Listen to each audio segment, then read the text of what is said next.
Hi, everyone. Good morning and welcome to this morning's Techno Crime Fighters Forum. This is episode number 39. I'm Romola D, and I'm here this morning with Dr. Katherine Horton and Karen Stewart. Hi, Katherine. Hi, Karen. Morning. So once again, just as a kind of a preface to what we are going to be doing this morning, having a conversation, really. Let me turn that down. I want to just briefly give everybody a heads up as to what Techno Crime Fighters Forum is all about and what we do over here week after week. We are here to provide open disclosure and whistleblow about the crimes against humanity that are being committed by various parties in governments and militaries and intelligence agencies worldwide, both in the USA and in Europe, in various countries of Europe and literally all over the world, whereby civilians in the civilian population are being extrajudicially targeted, wrongfully targeted, and being hit with electromagnetic weapons and neuro weapons, and being rolled into human trafficking and electronic slavery and neurotech experimentation projects, artificial intelligence experimentation projects, cybernetics experimentation projects, etc., etc. So we are here as a team to look at these stories and look at this evidence and reportage coming out from around the world and address it openly in public conversation. So on that note, today's episode, we are going to be doing a variety of things. This morning, we've been a little bit delayed getting started, primarily because of audio and tech issues at my end, which I continue to face. Right now, through my headphones, I'm hearing all sorts of interference. We're on Google Hangouts on YouTube. I should point that out. This is very often a Google Hangouts feature where I'm hearing extraneous audio that's not emanating from the three of us, who are on the panel today, not from our world. Yes? Actually, I just heard some female voice announce something that sounded like a call operator or something. Is that on your end? Because I just heard your phone ring, and after that, I just heard somebody, almost like a female voice, make announcements. That's interesting. Well, I didn't hear this female voice, but yeah, my phone rang just as I was starting up. I mean, this is so typical of the kind of timed disruption that they engage in. Yeah, no, it is. It is. And it was actually not even somebody I knew. It kind of rang and then it closed off by the time I switched, the volume down. Yes, I think all these time calls, they are just typical of the intel agency. So I would just note down the number and basically put it in the court case, literally straight away. Yes, absolutely. There's compendious information now for this court case. So, so at various points I'm still hearing disruption, but it was really bad when I started. The sound of bubbling water and slamming doors and a voice, somebody yelling. And it was worse on the speakers, so now I'm on headphones, and they're kind of whispering in my ear at this point.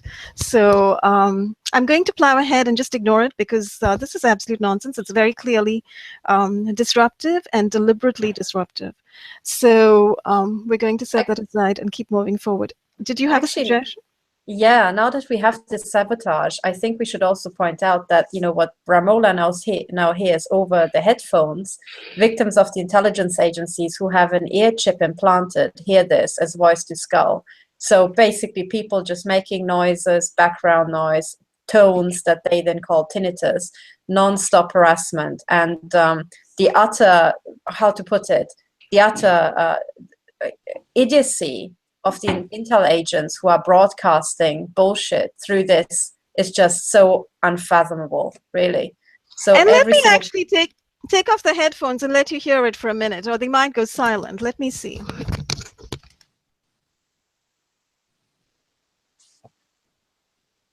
Yep. I didn't mute my phone, by the way. I didn't mute my microphone. That was done for me. I noticed, and I already heard some. We can hear it.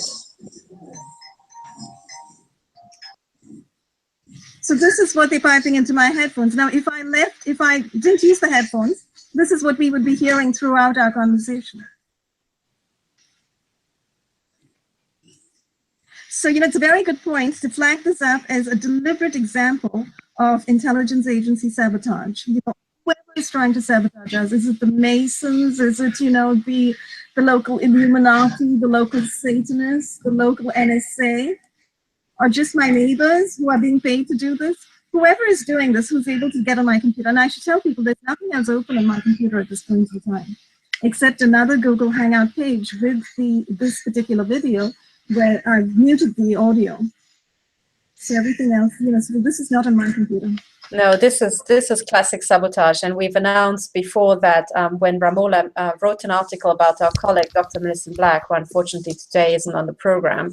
She is being assaulted by an Air Force veteran called Randall Webster, and as soon as Ramola reported about this in an article, her computer started to be hacked. And I think you also had a van from Tennessee, right? Yes, parked in a your van with Tennessee license plates parked in front of my house for literally about 5 days, 4 to 5 days. I took many pictures, parked right across from the neighbor's house. And that particular neighbor, I think, is the one that I suspect of getting on my computer. Yeah, so I think it could be Randall Webster's team of criminals, because he announced exactly over this sort of voice to skull over the ear chip that Millicent has, that he is training up his boys, and these are thugs, so criminal gangs that will be unleashed and are being unleashed on Tennessee and the US. And I think this is actually a fantastic intro into the entire episode. So thank you for the saboteurs, because we have to remember that a lot of the victims of the intelligence agencies have voice to skull non-stop 24/7, so they have to function while intel agents bark racial abuse and sexually harassing comments at them 24/7. Yes, and in fact, this is one of the reasons why I especially want to record and document the cases of those who are experiencing V2K, because what people who are experiencing V2K are reporting is beyond incredible. Being constantly assaulted with audio, not just sounds, but also constant verbal abuse, derogatory verbal abuse, and a lot of nonsense about, you must commit suicide. It's not even a suggestion, it's an instruction. And it makes you wonder, it makes you first of all realize this is absolutely satanic or demonic. Nobody goes around, in the normal world telling somebody to commit suicide. That's not normal. No, and there was a case a few months ago where a teenage girl was convicted of, I believe, manslaughter because she kept telling a rejected boyfriend to commit suicide, and he did. Jail. Wow. Yes, and of course, there are people who are very impressionable, and people who are very emotionally disturbed and who are facing extraordinary circumstances in their lives. And those people might be exceptionally susceptible to such suggestion. So, especially V2K, absolutely. The girl went to jail because of her speaking to him in person and over social media. Imagine, how you could succumb to this with V2K, with a feeling of hopelessness. Yeah, it is criminal for anybody to do that to anybody else. And today we are living in the age of neurotechnology, where it is possible now to pipe voices into skulls.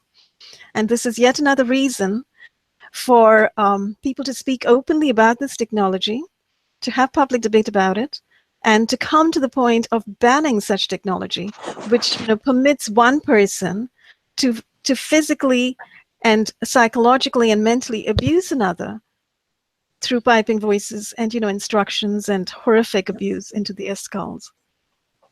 Actually, on the topic of horrific abuse, and then actually maybe it's also a good segue to the entire interconnectedness and connection to secret societies, and Masons and Satanism. One of the I think I've shown this before, but it fits. So let me just show this article again. So in the Daily Mail in Britain, there was an article about a rock fan, 53 years old, killing himself after tinnitus left him hearing country and Western music day and night. Okay, so I'm not actually sure about this article because it's so outrageous. And, when you know about the Daily Mail and Masonic and satanic signaling that they put into their articles, you never know if this article is for real, or if it's one of these many instances of fake news. Like I reported, for example, the one about, the burial in Manchester where Inspector Stephen Miskell was involved, and there was, a pentagram being shown. I'll show that later.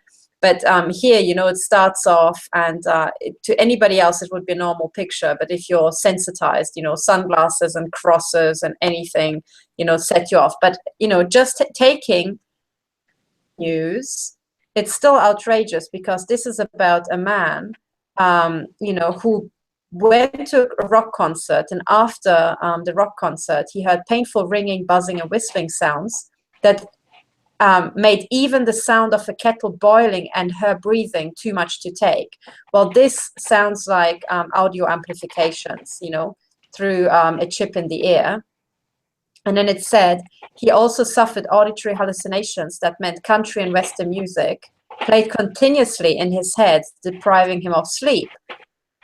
Now, you know, I said this before, I'm pretty sure, but it's pretty impossible. I can hear some clicking sound in the background. I'm not sure what it is. Okay, sorry, I think we all have audio amplifications because nothing is this loud as what I've just said. But anyway, I think, you know, what this actually shows is, number one, the news are putting out information, cases that to anybody who's versed in these intel agency crimes sounds like voice to skull and audio transmissions through an ear chip. And more than that, it also sounds like these ear chips have the ability to hear what you're hearing and amplify certain frequencies. And this is how a kettle boiling or even your wife's breathing can be amplified in your ear and combine it with pain, so that it literally becomes unbearable. The slightest thing becomes unbearable. And so that's point number one. So intel agency crimes are being actually, you know, subtly described in the newspapers. But number two, look at how they're reporting it. They're reporting it as tinnitus. And I'm sorry, everybody who's aware how tinnitus works, it is absolutely impossible to hear Western music as tinnitus, because tinnitus is literally the hearing hairs being broken, so a certain frequency just keeps being triggered. You know, this is how I learned it at school, and it's no way but even there to be created. You're absolutely right about the music. There's no way for the notes to be created. But even that, this concept that tinnitus is one frequency that is played out in the ear. I mean, we should put that under a microscope. Think about that, you know. Is it even possible for the human ear to suddenly manufacture a frequency that's going to be replayed over and over in somebody's brain? I doubt it. You know, so I would be prepared to really research that and point out to, you know, at this point, there are tinnitus associations. There are also hearing voices associations. This is all associated, you know, with this phenomenon of military V2K technology and military audio technology that's being pumped into people's heads unbeknownst to them. And then we have out in the marketplace this whole, you know, deception going on, where people are starting associations and trying very hard to call it anything but military technology, calling it schizophrenia, calling it voices that people are hearing in their heads. You did a good job in one of your videos, Katherine, where you pointed out to that BBC article where we have neurologists. No, they're not neurologists, sorry, pardon me, psychiatrists. We have psychiatrists setting up some kind of system whereby they are using avatars on a screen, yes, to take the place of voices in people's heads and actually dish out the kind of abuse that these voices are dishing out in people's heads. I mean, what a joke. And these avatars supposedly are going to act as therapists in some way by replaying the abuse scenario and having people respond to the avatars and fight back, and then get their, you know, their spirits going and vent and do it in a cathartic kind of fashion, and thereby overcome the speaking of voices inside their heads. But in actuality, as you and I know, because we know enough about military tech at this point in time, it's most likely military tech. And real people sitting in a room like Chris Burton has relayed to us, using this technology to nonstop abuse somebody. Exactly. And pretty much to any doctor, if you come and you say you've got tinnitus that makes you hear country music, if he says that's tinnitus, he's working for the intel agencies. He needs to be locked away as a criminal, basically, because this stuff doesn't make sense. And I see all these so-called associations, help associations, as a targeted program by rogue intelligence which is basically these days intelligence. Okay, I still have to find the non-rogue intelligence. I think everybody's got got sacked a long time ago who wasn't rogue. But anyway, so but what the intelligence agencies have done, and this is what has gone now totally awry, is that they infiltrate everything. So, and every single time they put out a program like that, they already, they are a step ahead, and they will also cater, to the victims, and they will put out the associations, catching the victims already ahead of time. They know what they're doing, so they will cause a problem and provide the solution. And the solution is utterly ridiculous. And then they will have their, intel agents and associates and infiltrators in the media. And these people will be putting out articles backing up everything that these idiots are doing. And I think this is what we're seeing here, because one of the things, let me just share my screen and show you. Sorry, I've just lost the window here. Let me share my screen and show you what's so ridiculous about this article. So if the mere fact that this guy is, it's claimed that he's hearing country music through tinnitus is ridiculous. Then you've got a happy image of these two, and Parliament in the background. Okay, to everybody who is not familiar with cartel signaling, this looks like an innocent enough image. But then you get down to this bit of the article, and Linda, his partner. So after this guy supposedly killed himself, Linda is now sharing her story for the first time, 4 years on, as part of the British Tinnitus Association. And it's the association's Share Your Sound campaign. What? If you have a tinnitus association, somebody should be intelligent enough to tell this poor woman that tinnitus cannot create country music in somebody's head. So what the hell is this? And, and that's just this woman talking to the Tinnitus Association, So if I take this article for real, number one, what it immediately implies, if the woman is not an intel agent herself, and this is not fake news, to start with, then the entire Tinnitus Association is a front by MI5. That's what it means, because they're saying such nonsense. And step number two, you've got a newspaper editor and a journalist who puts out this without actually thinking, hang on a second, tinnitus can't create country music. So how the F did this end up in the Daily Mail? So what this automatically means as well is that the Daily Mail, if we hadn't known already, is working wholesale for MI5, bolstering this bullshit that they're putting out. And that's what it means. Let me just educate the Daily Mail and, those psychiatrists for just a minute. Let me screen share for just a minute to show my article. This is the article that I did. This is the interview that I did. It's a compendious interview with Chris Burton, who is literally at this point a whistleblower who is reporting brain cloning, biorobotizing, neurohacking, hive minding, and V2K. And if you go down and you read the article, one of the parts, one of the little focuses over here is indeed V2K, and the fact that voice-to-skull devices are indeed defined by the US Army, and they had this online as a definition on their online military thesaurus. But this definition was removed, and you have to ask yourself, why did the US military remove this definition? Why did they remove the definition? They initially acknowledged it, and then they removed it. Why? Because it was a strategy. It was strategically removed. It was removed for reasons of strategic deception, to help in their entire system of psychological warfare that they are currently waging on the US population and literally on the world population. So I want to actually show you this definition. And this is what all these psychiatrists need to know.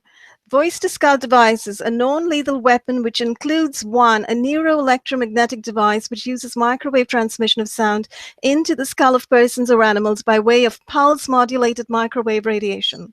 And 2, a silent sound device which can transmit sound into the skull of person or animals. Note, the sound modulation may be voice or audio subliminal messages. One application of V2K is used as an electronic scarecrow to frighten birds in the vicinity of airports. And the acronym is V2K. The broader terms is non-lethal weapons. And this was remarked in May 2008 at Wired.com. And there are very many other ways in which the military is projecting voices and sounds into people's heads. And, you know, there's more information on this. You can go to my site, you can read this article. There's DARPA's sonic projector. The Air Force has experimented with microwaves that create sounds in people's head, which they've called a possible psychological warfare tool. American technologies can beam sounds to specific targets with their patented hypersound. So there's Sound Now, the new sonic projector program. There's the Death Ray replaced by Voice of God. There's the L Ray. And yes, I highly recommend this site, Sonic Projectors, a voice only you can hear, DARPA's Sonic Projector, which has this article from Sharon Weinberger on Wired News. And it has this information about the Army yanking, that skull to devices definition. And there's more. There's the Sonic Blaster plus Laser, the Voice of God weapon,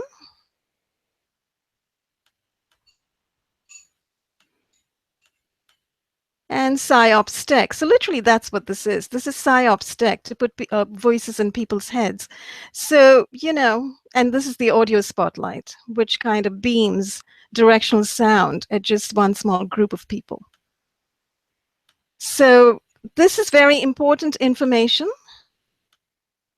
for people to have. And it's something to remind ourselves of. There is all of this military technology out there. And for psychiatrists today to profess absolute ignorance of this is invidious in the extreme. You know, it's deceptive in the extreme. So, you know, we are here to inform and educate people, but why aren't people like psychiatrists waking up and getting educated? Why are they, in particular, of all the species of doctors on the planet, why are they being permitted to get away with having such an authoritarian hold over the rest of us? By propagating lies about hearing voices. Because that's ultimately what it comes down to in this day and age. It's a lie to say that hearing voices in your head is a sign of delusion or a sign of schizophrenia. It's a lie. It's a flat-out lie. It is a flat-out lie. And I actually want to add one thing to the list. So my apologies, Ramola, because as you were speaking, I briefly threw a glance at the chat. And I want everybody who is watching live, go and check out the messages sent by this guy. I can't even say live the name he's chosen for himself. It's the one with the purple icon. And I just would like to ask Ramola to block this guy. But because he's actually sending, there was a user that was in the chat in the beginning, and we blocked him early on because he sent me messages that were directed at me, and he also appeared at my live shows. And I think now he's come back under a different username. I'm not sure if you can see him, Ramola. I just blocked this guy as well, because I think it's distracting people there are lots of genuine people in the chat, and this nonsense is distracting people. But also, I think it just shows that we're onto something really major, because the intelligence agencies are doing their utmost to just try to humiliate and denigrate everything that we're doing. But because I was listening, looking through the chat, I'm not sure. Did you also mention this one option? Because you mentioned all the different ways that people can have voices literally beamed into their heads. Did you also mention ear chips? But that wasn't part. Okay, then let me do that. Not a criticism, but it's. I would like to complete the list by sharing my screen and pointing. I will point to this, until people get bored with it, really. But I want everybody to know that if you go to Amazon, you can buy something that's called the Spy earpiece, and it's smaller than the tip of your finger. And I want you to, first of all, note how small this is, but also note that this stuff only costs $14. So this is not military tech, people, but it works. Okay? It works, and the way it works is you put it in your ear canal, and it will reside in that, little slope down towards your eardrum. Okay, and for $14, you can get something this small. Now, you can imagine that military technology that the intelligence agencies are injecting into your ear canal will not be this big. It will be even smaller. It will also, so this particular device, I think you have to put an antenna around your head. But what I've seen is that people who have, voice to skull, sometimes also have scars behind their ears. And I can show you a photograph of a scar like that. And what that means is that most likely a little antenna, instead of having it around your neck, like it's shown in this image here, you have a little antenna literally right next to the chip, you know, behind your eardrum, so somewhere there. So that is also a possibility. And the reason why I mention that is because every type of beaming technology, if it's a microwave beam or if it's some other focused audio beam, you can shield that. But people who have voice to skull also reported that they can, you know, they try to block out the sound from all sides, but it doesn't work. They go into a Faraday cage and it doesn't work. And they seem to get voice to skull everywhere, which kind of implies to me that it's not necessarily a direct beam. It is actually a chip implant, which is receiving signals just as efficiently as a mobile phone. And if you go into, you know, unless it's a really good Faraday cage, if you go into one with your mobile phone, you can still sometimes detect a little signal with the mobile phone. So it goes down from 4 or 5 bars down to 1 or 2, but there's still some signal because a Faraday cage, unless it's really professional, will only provide dampening. So I just want all the victims of V2K to know is that if they can't shield, most likely they might have a chip in their ear canal. And then what to do is to go to a dermatologist who is specializing in laser surgery, because he will you know, or for example, what's it called, cosmetic surgery, because he will recognize laser surgery scars and check basically behind your ears for a scar or something like that. So that's also, you know, part of it. But I also want to, gosh, you know, the second thing I wanted to say about this, every week and with every victim case, we get frustrated about how the police doesn't help the victims, the doctors don't help, the psychiatrists are just basically incompetent, weaponized idiots, and nobody's helping victims. And it's so egregious. And at the same time, we've got an ever-growing category of professionals who are not involved in these victim cases directly, who get very well and very quickly what this is about and have no problem following me and other people in my team. So where does this total mental block and total ignorance of people in the actual active, you know, support services come from? And I think this is where we can segue into our topic today, because there's a second element. Of course, they could all be neurotech so that they literally can't make sense of it anymore. But I also think that the other aspect that we've been ignoring all along is secret societies, Freemasonry, basically. Yes, I think at this point, you know, we really should point out that part of what we are all experiencing currently as a group today, we are experiencing disruption of our own program, deliberate disruption. That tactic of deliberate disruption, that is something that we are seeing across the societies, actually. We are seeing chaos creation and deliberate disruption of, you know, society's normal functions, neighborhoods' normal functions, communities' normal functions. And to trace that, we inevitably end up looking at, well, who are the people who are actually imposing systems of power over our societies? And, you know, in the US, we look at the fusion centers, we look at the DHS, we look at the local police. And I think also in Europe, you're looking at the local police and you're looking to see how, in what ways is the local police interfering? And in what ways is the local police reliable as police, you know, working as law enforcement? Is there really law and order in our societies today? And are the police helping to keep it? Very questionable, right? And I think each one of us can approach that in a very interesting way. Actually, and I should mention at this point that tomorrow, one of the conversations I'm going to be doing is with Jeff Godwin on the subject of Masons and the police. And, you know, what the connections are.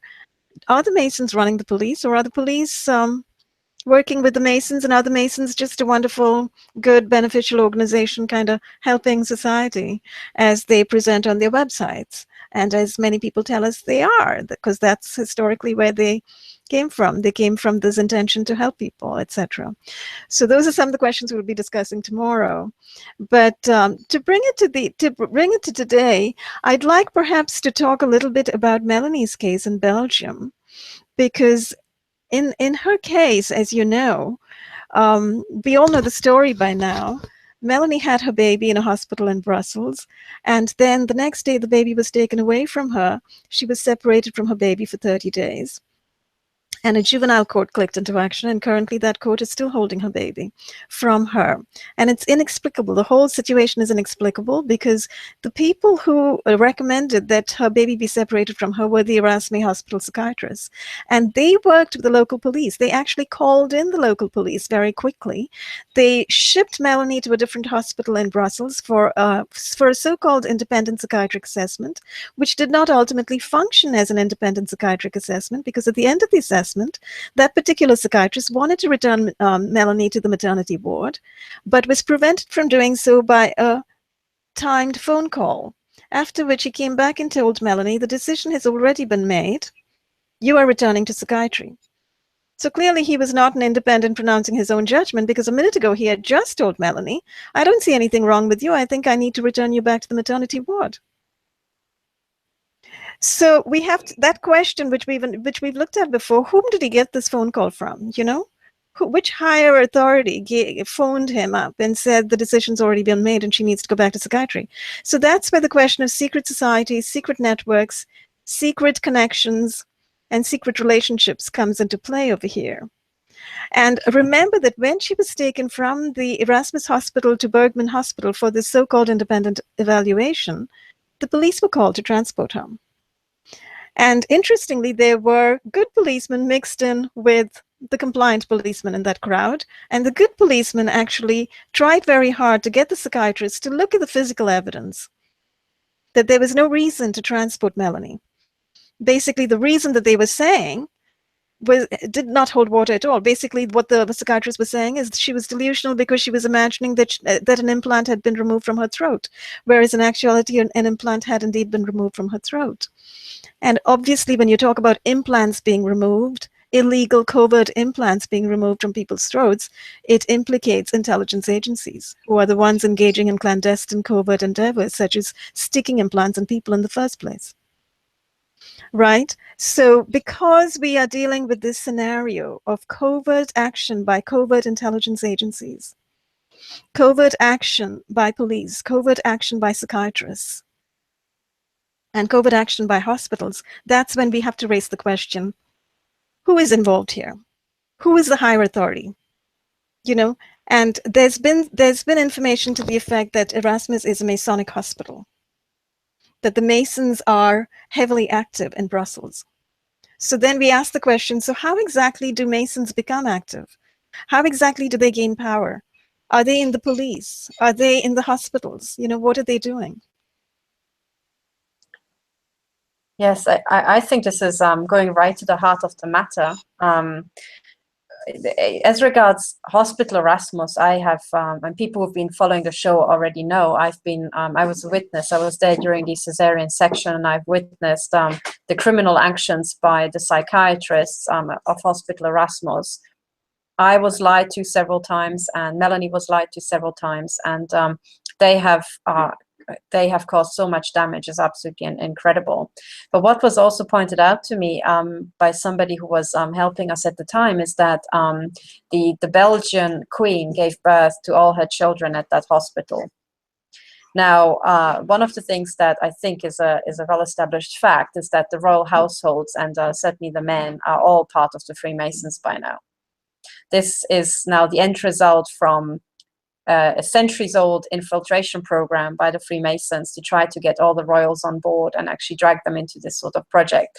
I think there's also evidence to suggest that the Masons were not originally part of the entire, royal networks, but they were something external that, royals were in the end bit by bit enticed to joining. And one bit of evidence I have was this diary from this 18th century duke in France, who was writing in his diary in secret code. He was all excited because he took part in a secret meeting of the Masons, and he was really excited about joining other royalty. And that to me indicates that, the Masons were a secret organization, and bit by bit they were trying to pull in the aristocrats with their secrecy. So it was not something that this guy knew about You know, originally he was excited to be asked along, and imagine as a duke, he was I think he went through some initiation and then reached the next level, and everybody congratulated him. I mean, what nonsense! You're freaking duke, right? So in 18th century France, you're pretty high. Nevertheless, the Freemasons, basically they do how to describe it? I think the Freemasons are, you know, a wonderful loyalty scheme devised by some other groups, whereby you get the men drawn in, and men, you know, they are group animals, even more so than women, and they love to follow a leader so that they can be really enticed to try to go through initiation programs, and then they have this strong sense of belonging to something special. You know, you can big them up by blinging them up, and, you know, give them titles and give them ranks. And I think bit by bit, society and royalty was pulled into this Masonic architecture everywhere around the world. And I genuinely believe that it was something external to royalty to start with. And then it briefly, over a very long period of time, it kind of infiltrated royalty and subsumed them. And with this worldview, you know, this has been going on since the 18th century. So by now, I would say all royal households are, you know, in this Masonic architecture. And I think it's known that the Queen of England is somewhere in the, you know, the head of British Freemasonry or whatever, and yada, yada, yada. Okay.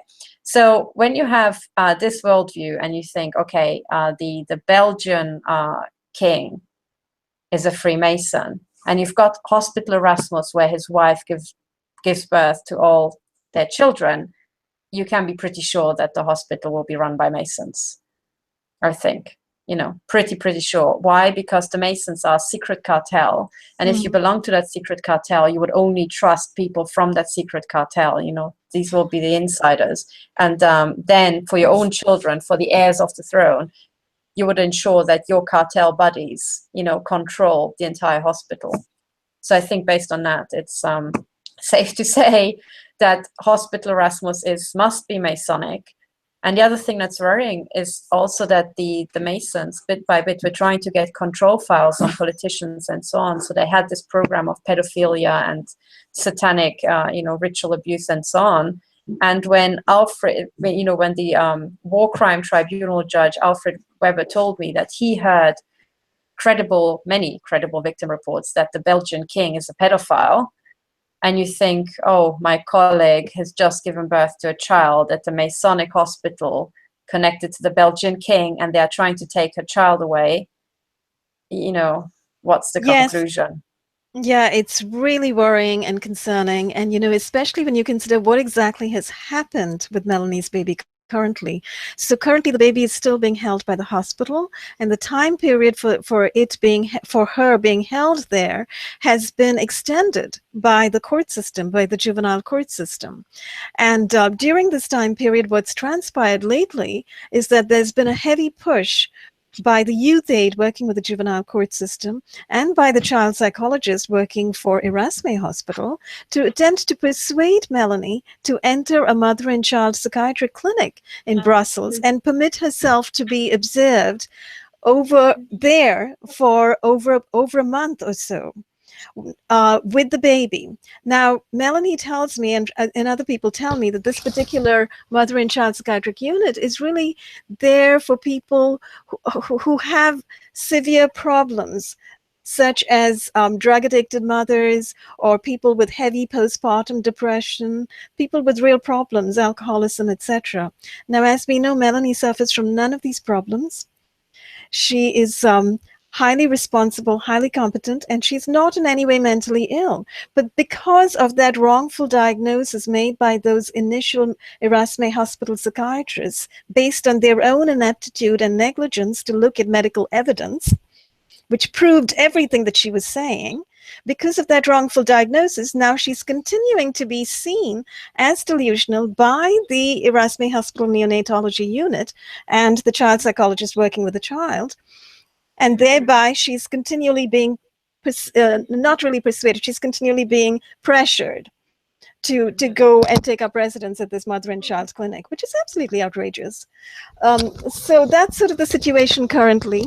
And over this period of time, the one good thing that they have actually done is permitted her to see her child for longer hours each day. So she's there from 9 to 4 every day now.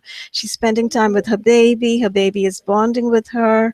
And yet there is that moment of trauma and separation every day where she has to literally try hard to make sure the baby's asleep when she puts the baby down, and she leaves and she gets in her car and drives 1 hour to get back to her flat, so she's being traumatized as well by this situation. So in other words, this hospital, this neonatology unit, is traumatizing a young mother and her child and her entire family.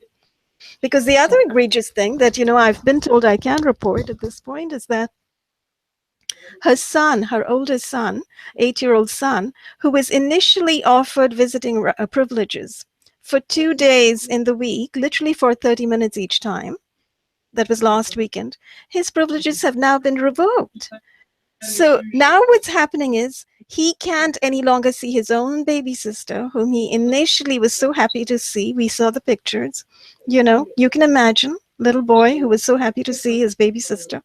And now he can't see her. So what the heck is this hospital doing? On whose advice are they running these programs? This sounds like major trauma to everybody, to the little boy, to the sis, to the baby, to the mother. So these are not healthcare. This is not healthcare. This is neither physical healthcare nor is it mental healthcare. In fact, it is the opposite.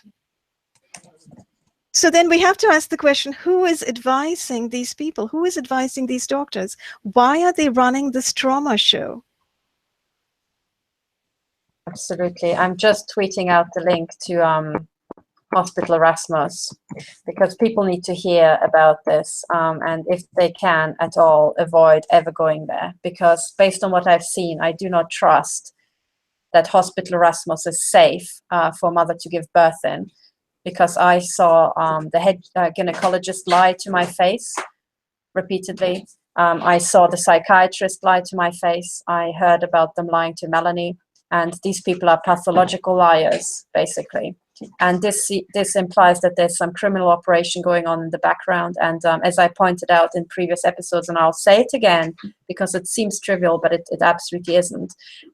When you look at who the doctors are in Hospital Erasmus, this is a university hospital, but I noticed that most of the people we dealt with were women. That's not that unusual. But most of the women we dealt with were of the, I don't know how to put it, the rather dolled up little ditzy type, and not so much the type of women I've seen around at CERN, which were selected based on their performance.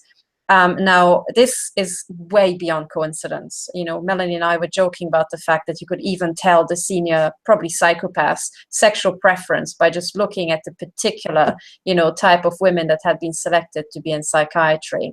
And this is absolutely serious, because this is exactly how it works. And it's a telltale sign when you have these little dollies, because it implies that there's a controlled environment, and the senior person who's selecting the personnel is not going by brain. He's going by his own sexual preference, which means that most likely he's a psychopath.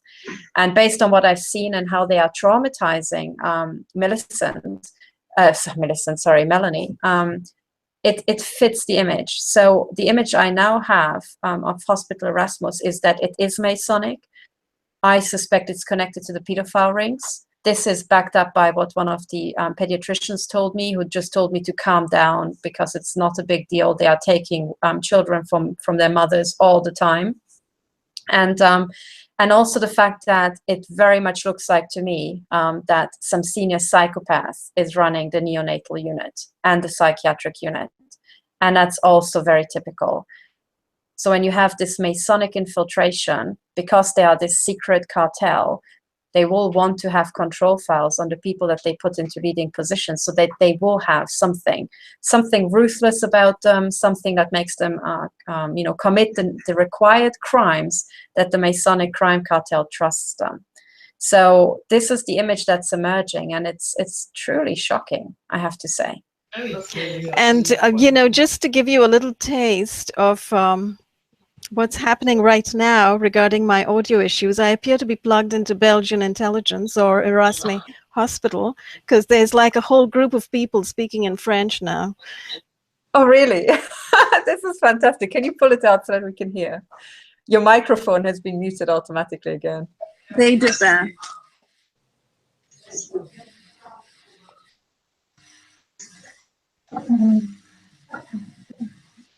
Tell them I said, vous êtes totalement fou. No, it's like we're plugged in now. Some spot, some hotspot with, you know. My goodness. Well, you know, I mean, okay, so this is the prompt, ladies. This is the prompt that we all have to, you know, now that we're talking about Belgium, they clearly, and they are right. I mean, they are right. I get what they're trying to say. They are trying desperately to catch our attention, and they want to remind us that we need to flash up the face of Jacques Race. It's this man, people. This man is running Belgian intelligence, okay? This man is running Belgian intelligence here, Jacques Race, and he is, as far as I can make out, a criminal running criminals, because he's been attacking Melanie, his men and women and, you know, teenagers attacked me in Belgium as well. I was shot at with directed energy weapons. I was shot at in Melanie's flat repeatedly. They also sabotaged the car of Melanie's father. He showed me himself. And while I was staying with Melanie, they broke into Melanie's flat and they ripped out or tried to rip out the bathroom door such that they bent the screws so hard that I couldn't screw them out. We had to call a man to actually repair the bathroom door. And this was all in my presence. Now, this is run by Jacques Race, everybody. Okay, please remember the name. Remember the name. Let me show you how to spell it. It's Jaakraes. This man is a criminal running criminals. Clearly, you know, the audio sabotage was just to remind me to actually make a big point out of this. So this criminal has to basically be tried in a court and in a military court, I would say, and given the death penalty for what he's done. Yes, so at this point, Katherine, I'm actually going to try to get out of this call and come back in. So I hope I don't shut down the entire call, but we've done this before, right? Where I just leave the call and then I come back in. Because it's very loud. And I'm going to try to get rid of them. It's ridiculous. Okay. Yeah. Yeah. Okay, I'll keep the show going. All right. Karen and I will start talking about this. All right. But you know, my goodness. I mean, you know, it just what happened at, I think, in European intelligence exactly mirrors what you've experienced at NSA, Karen. And I think what Bill and Kirk have experienced at NSA, whereby it's just gone completely criminal. It has, and it's so compartmented, it's easy to do. You know, you pick out a project name and you say this is Project Butterfly, and you know, maybe you know all kinds of other projects and they're perfectly fine, but Project Butterfly is to go into everybody's home and kill their cats. You know, you don't know, you know, because it's compartmentalized. So these people know they can get away with criminal activity, and it has turned. I was so as I was tweeting out about intelligence agency criminality, which seems to be uniform all across the Western world, I was also you know, with my systems analyst hat, I was also pondering what intelligence work should look like in the 21st century so that we eradicate these problems. And the only answer I could come up with is that as soon as you have a secret service, you eventually will have a criminal service because of deep capture. It's just the law of physics. And I'm wondering, and I'm actually interested in your opinion about, do you think it's possible to move intelligence work pretty much entirely to, if not immediately, but certainly within a year, to open source intelligence? Because I remember that you were in weapons development and proliferation. And if we move the entire world into, instead of just all these nation states keeping their weapons development totally secret and keeping their spying on other people's weapons development completely secret, putting a lot of resources into infiltrating them infiltrating us, so that it's just one infiltrator network where everybody sleeps with everybody because they've been told to, you know, and you end up with one happy family of agents from all around the world sleeping with each other and being rather happy. And then the rest of the world, I mean, that's what we seem to have ended up with, you know, with this program. instead of that, is it not possible to imagine a world whereby every single country is openly developing weapons, is developing everything openly, you know? I know it sounds crazy today, but also when they feel that another nation is developing something that they really shouldn't develop because it's a danger to other countries' national security. For example, AI killer bots, you know, whatever it could be, you know, or nanobots or whatever, you know, toxic robots that look like gnats in large numbers, to make it public as quickly as possible, to literally shout it out to the world. Isn't that a safer model? Well, it is a safer model, and I do very much admire Kevin Shipp, who is a CIA whistleblower, for having basically pushed this as very viable. One of the reasons that the intelligence communities can go dark is because the supposed oversight by congressmen and senators is an absolute joke. First of all, there's so many people who get elected who are absolute total bozos, and they're criminals as well. And then the intelligence communities put, you know, they see these people on the intelligence oversight committees and they say, sorry, Senator Jones, but you don't have clearance to oversee us, so we're not going to answer that question. And he says, oh, okay. How is that oversight? You know, and I think too, a lot of the reason that they want to keep a lot of this secret is so the public doesn't find out you're manufacturing what? You want to put what in our water? You know, you want to put what into mosquitoes and send them out and see how many people die?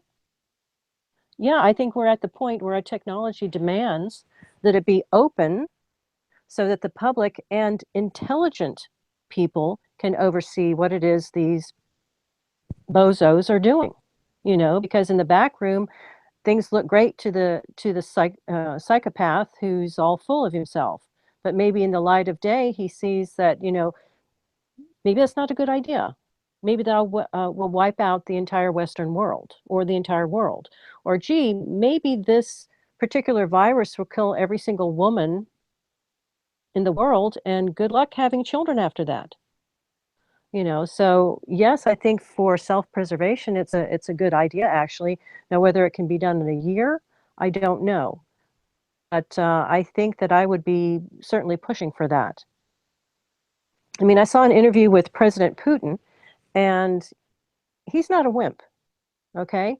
But what he was saying, and he was saying it very seriously, and he still was saying it, you know, very presidentially, but he was in essence pleading with the United States to quit developing the directed energy weapons because it was forcing Russia and China to do the same. We had already reached parity with the nukes, and everybody was pretty much assured that, you know, if they push things too far, things were going to get to the point that was not pleasant for anyone. So everything pretty much was on an equal basis. But with the directed energy weapons, he said that balance is not there anymore. And it has put the world in danger. So please step back so we can step back. We don't want to be developing these. Position that we're in. And so many people, as we know, trying to get police and other officials involved, haven't the vaguest idea that these weapons exist.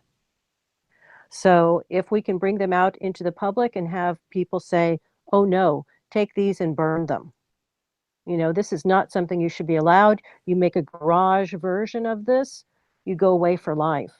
Because this is so very dangerous, it cannot be allowed. This should be forbidden technology. It absolutely should be.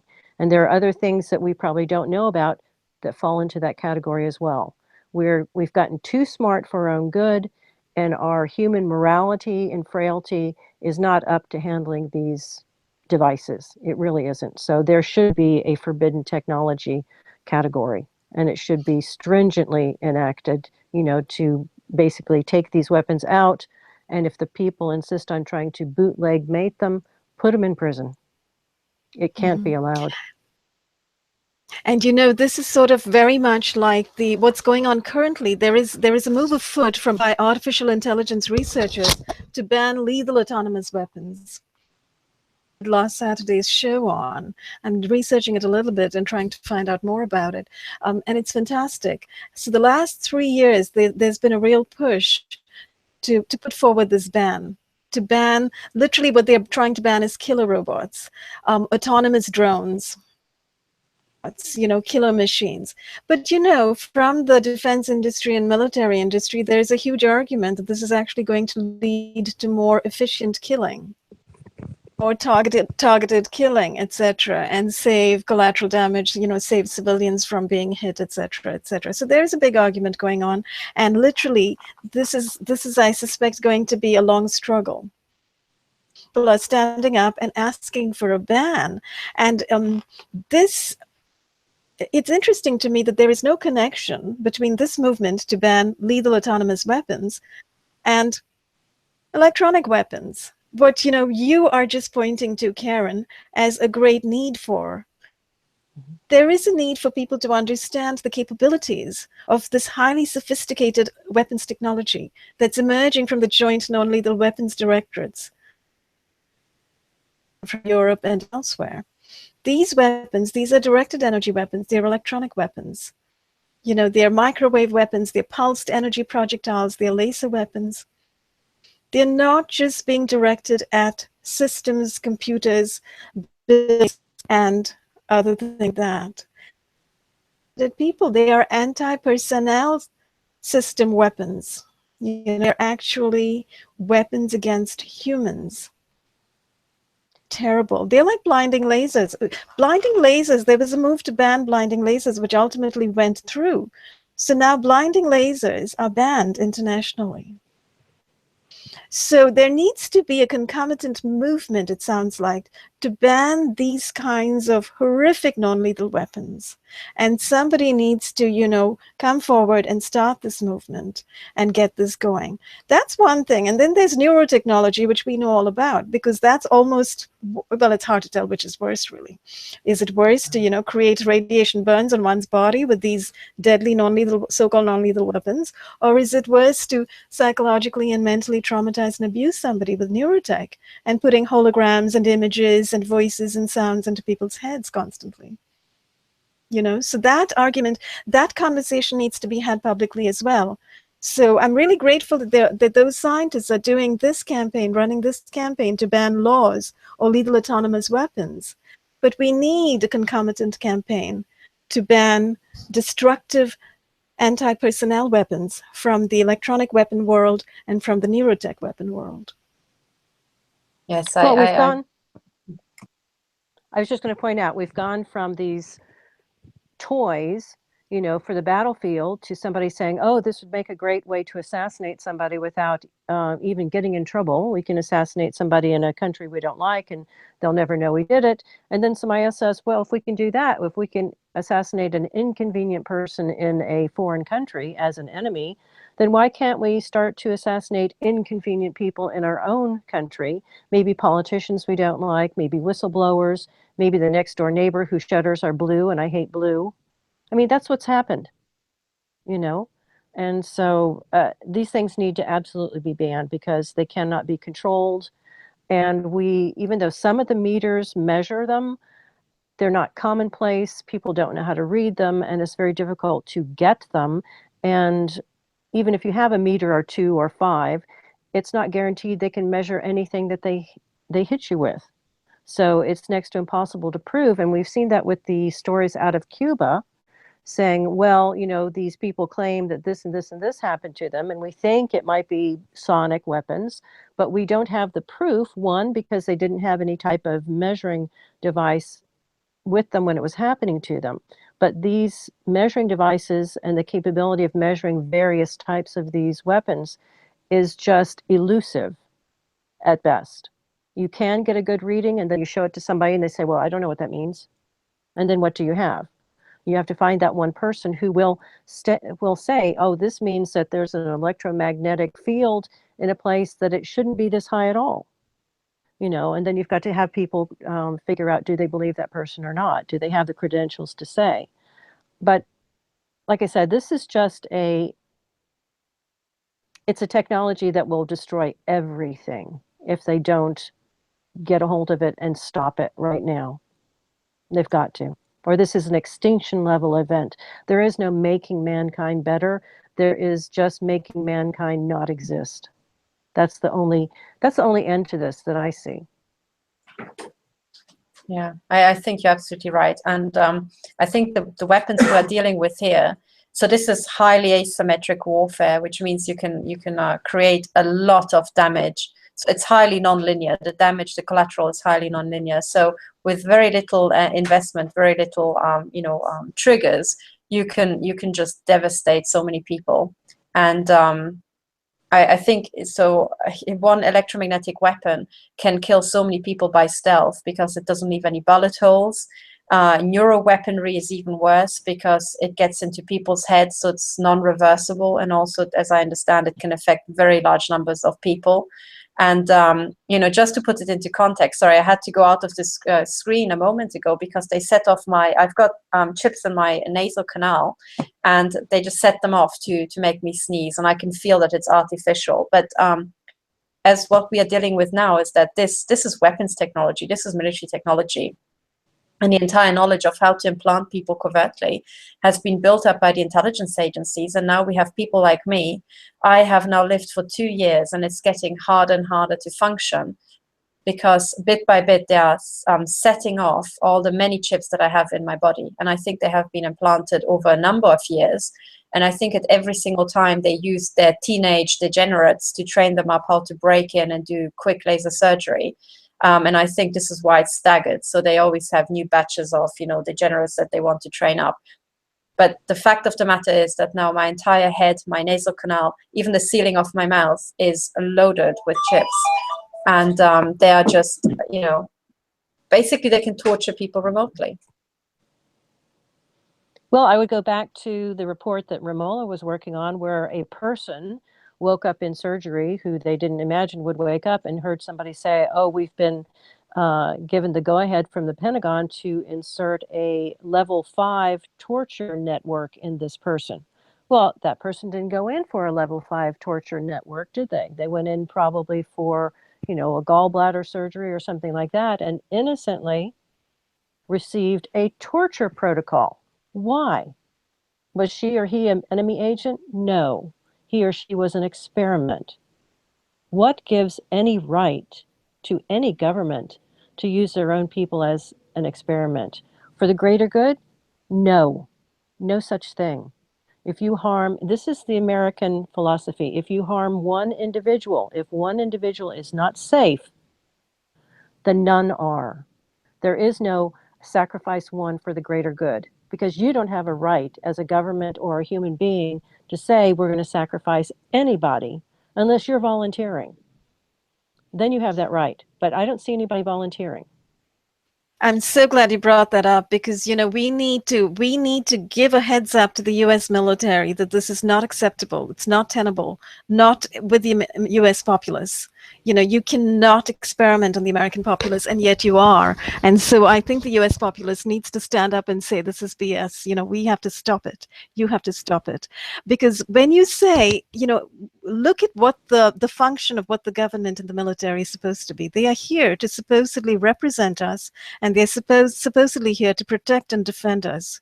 They're doing neither when they start experimenting on us. And this notion of sacrifice for the greater good, I would argue, is a satanic notion. Sacrifice of few for the greater good of many.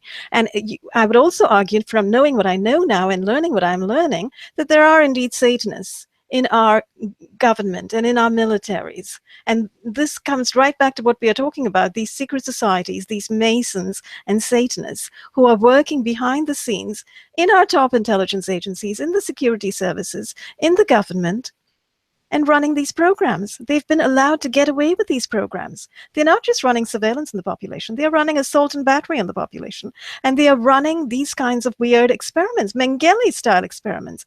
That person who woke up and heard this 5-level torture protocol comment, we have to stop at that word torture.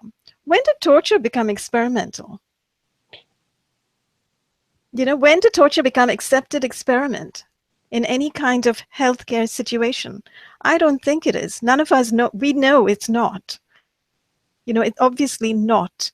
Torture is not acceptable. And I think we just saw the public flagellation of, what are those guys' names? Mitchell and Jessen, right? Those psychiatrists who were paid millions of dollars by the CIA to go and torture some folk in Guantanamo, and were, you know, hauled over the coals for it through this ACLU lawsuit. And ultimately the CIA abandoned them during the lawsuit, saying, oh no, we didn't exactly do it, we had nothing to do with it, we didn't condone the torture. They're experts and specialists and consultants, and they in fact recommended these torture protocols that had nothing to do with us. And then, so that's how that story went down, with the CIA pulling out, and Mitchell and Jessen being apparently tapped on the knuckles because they fled with a settlement. That's how that whole story ended, with a settlement. But my question is, why didn't they receive the death penalty?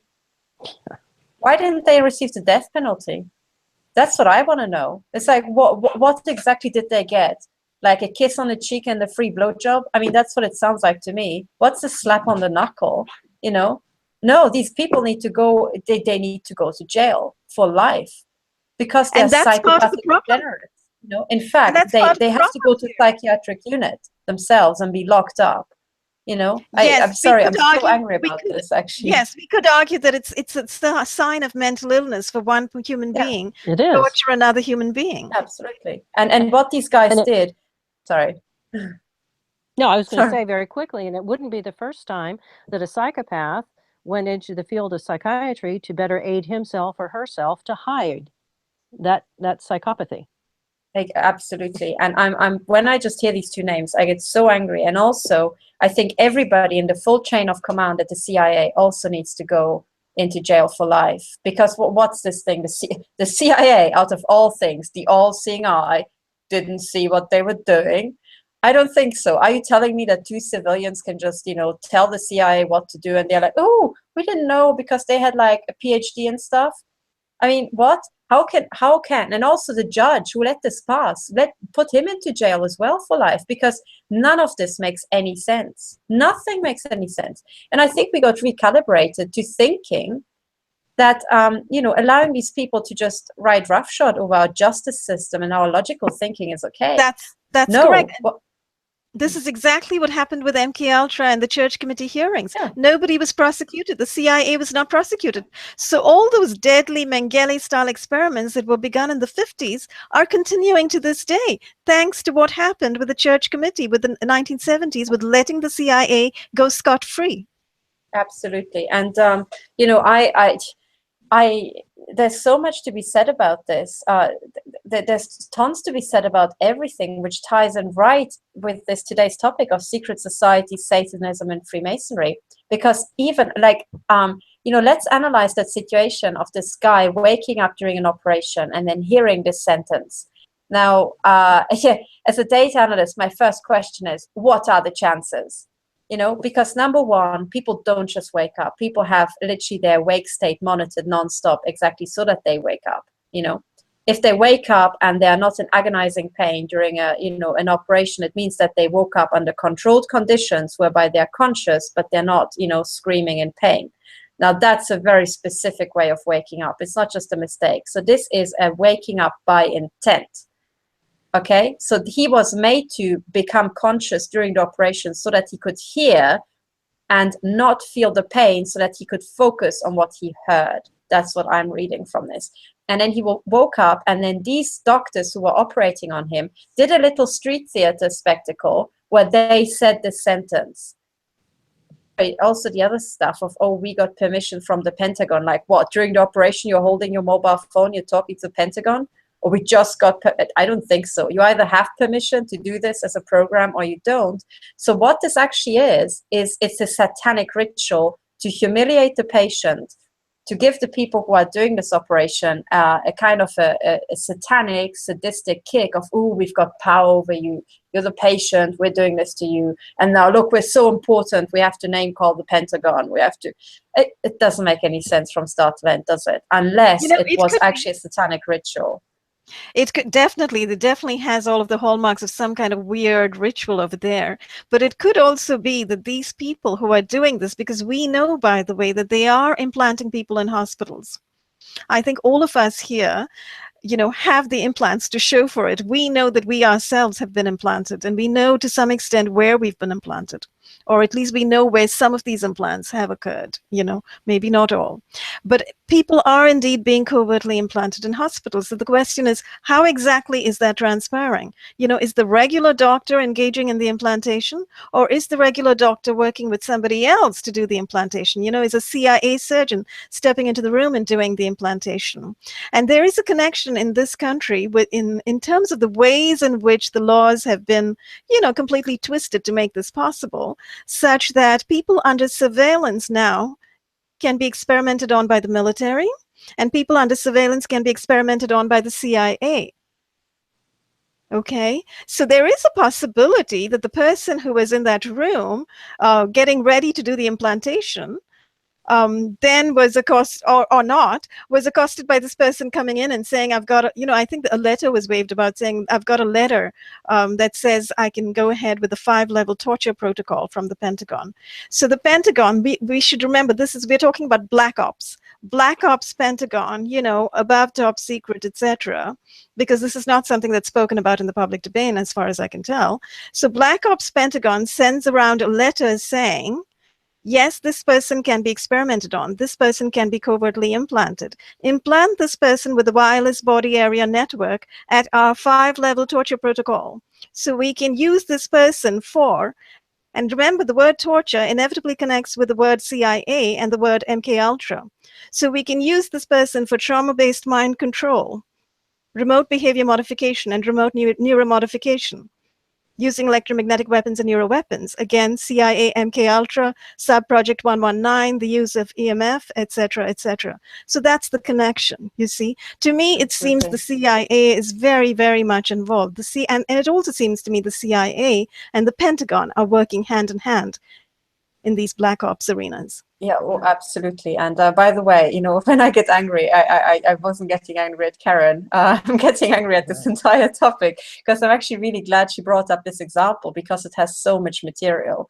I still think that the entire scene, as observed by the victim, indicates, because also you don't walk into an operating theater waving a piece of paper around. You go into an operating theater after you've gone through pretty much an airlock, and you've washed your hands for 15 minutes. So no one just runs in with a piece of paper. So this was staged. It was staged, and the victim was meant to hear all that, because it's a display of power, and it's a display of satanic, sadistic, self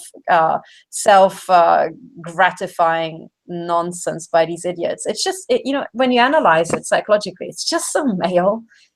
It's like wanking. At some level, it's like wanking. That's basically what I'm getting from this. And I'm not just saying it to be, as vulgar, to just upset all our viewers. I want you to take that in, because at the core of it, it is a sex and a death cult. So sex and death will feature, all throughout the entire thing. And we have to analyze it in those terms as well. I think that this is actually, on one hand, trying to traumatize the victim. On the other hand, basically give self-gratifying to these pathetic so-called doctors who are doing this Muppet show. I mean, how freaking pathetic. We need to get an affidavit from the victim and basically put away these people for life. The other thing I want to say is... I think we do, absolutely. And I do hope I get to the point where I can report on this story openly. And that's my real hope, because it's massive disclosure. It is massive. And when we are wondering, could the Pentagon be involved in some satanic, ritualistic torture abuse? Just remember, it's the Pentagon. It's a Pentagon, okay? Pentagram, Pentagon, get it? Duh. It's right there. It's staring us in the face. Actually, while we're at it, can I just point out, I had a couple of aha moments just a few days ago, or just, yesterday.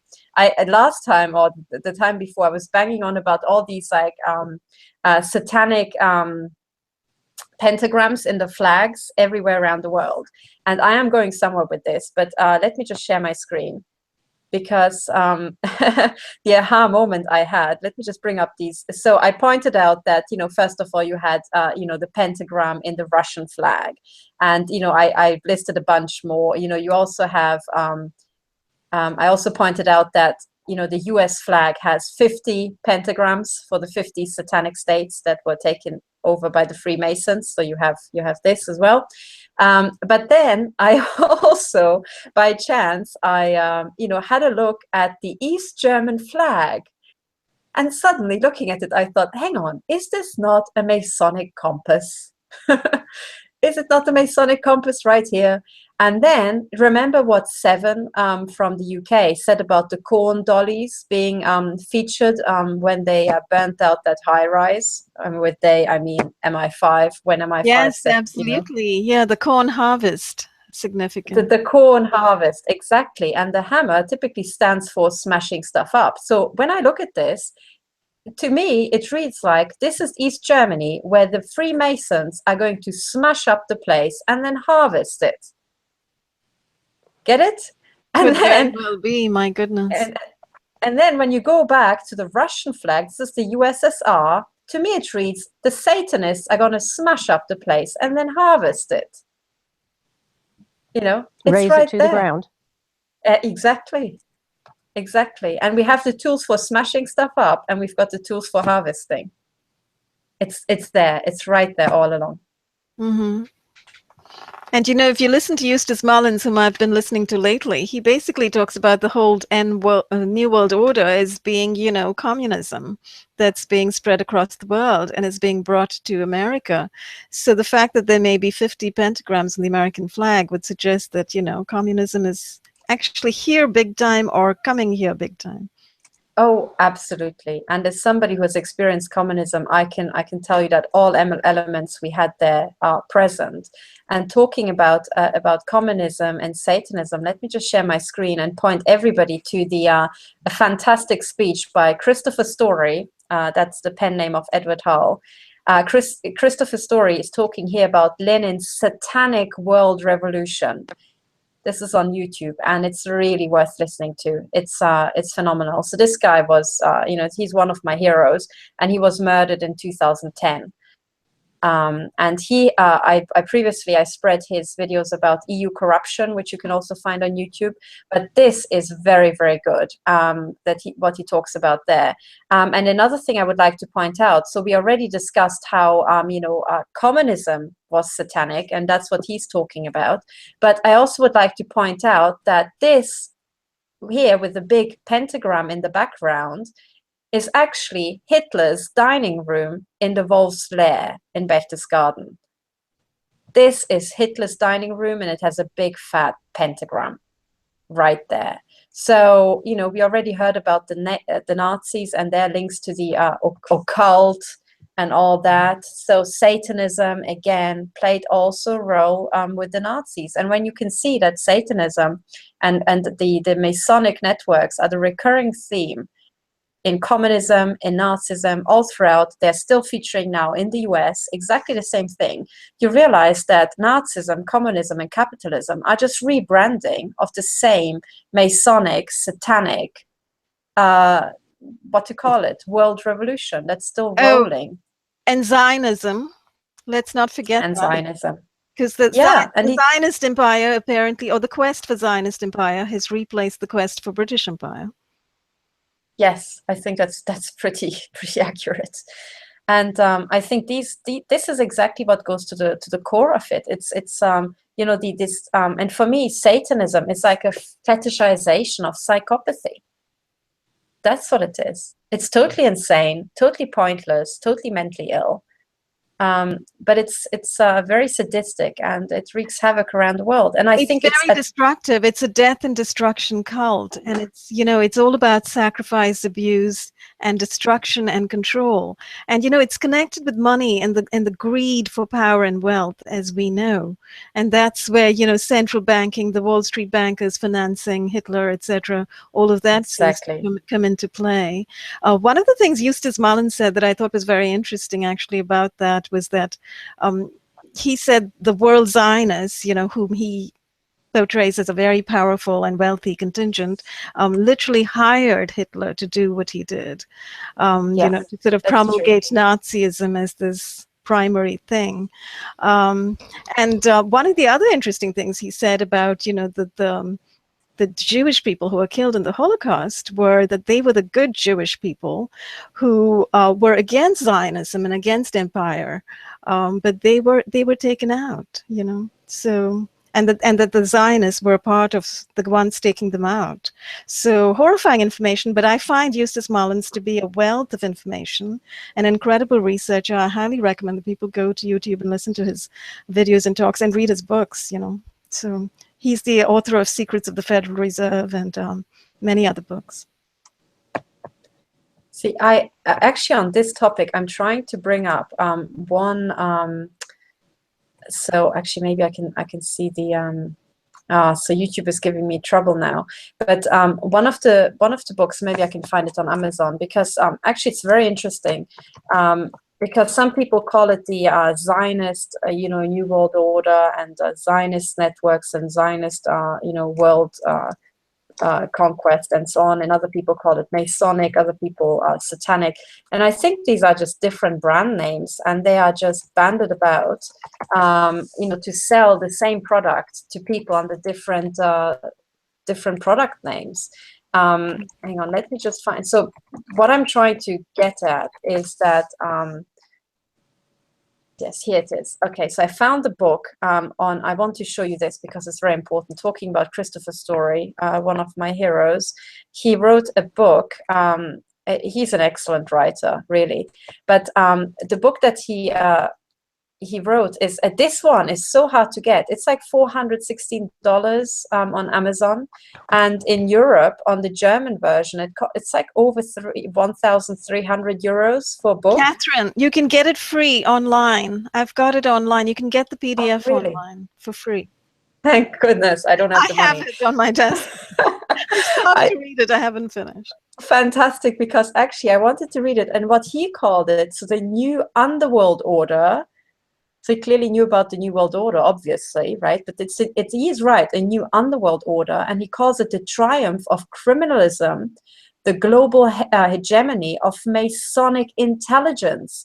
So he managed, I didn't know about this book before, but he managed to put everything I'm saying into one title, that the New World Order is basically an underworld. So it's a criminal class, the triumph of criminalism. And I keep banging on about deep capture by organized crime at the top. And then this hegemony of, the Masons, but also Masonic intelligence, how we all just have one agency and so on, and how this has been taken over the world. And I think this is at the heart of it. And if you want to go away from labels and get back into science, I would call it, just in general, so away from Zionism, Masonic rituals and Satanist rituals, I would call it deep capture by networked psychopaths. Because at the very core, when they're doing child sacrifices and they are getting off on that stuff, it is psychopathy. It is sadism, and they are serial killers. It's a form of mental illness or mental deficiency, whatever you want to call it. It's a mental malfunction, and that is what's taking over the world. And it's pretty universal, because you will find psychopaths in China as much as you'll find them in the US, in Europe, in Asia and Africa, absolutely everywhere. And I think what we're seeing is that psychopaths always rise to the top, and at the top they find it easier to network among each other, and much more powerful, because they will connect themselves to other ruthless people. And what we have is a global criminal network of psychopaths who are then selling their worldview as the brand called, Satanism or Luciferianism. Yes, absolutely. And I think at that point, you kind of hit the nail on the head. It all comes down to Luciferianism, it sounds like.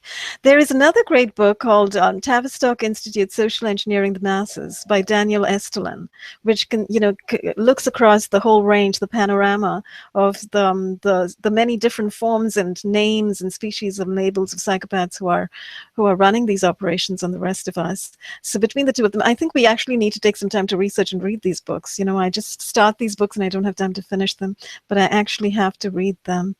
I wanted to bring up one point that you made. You said that Christopher Story was murdered. Literally everybody, every great whistleblower who has come forward to give us this priceless information, including Eustace Mullins, has been murdered.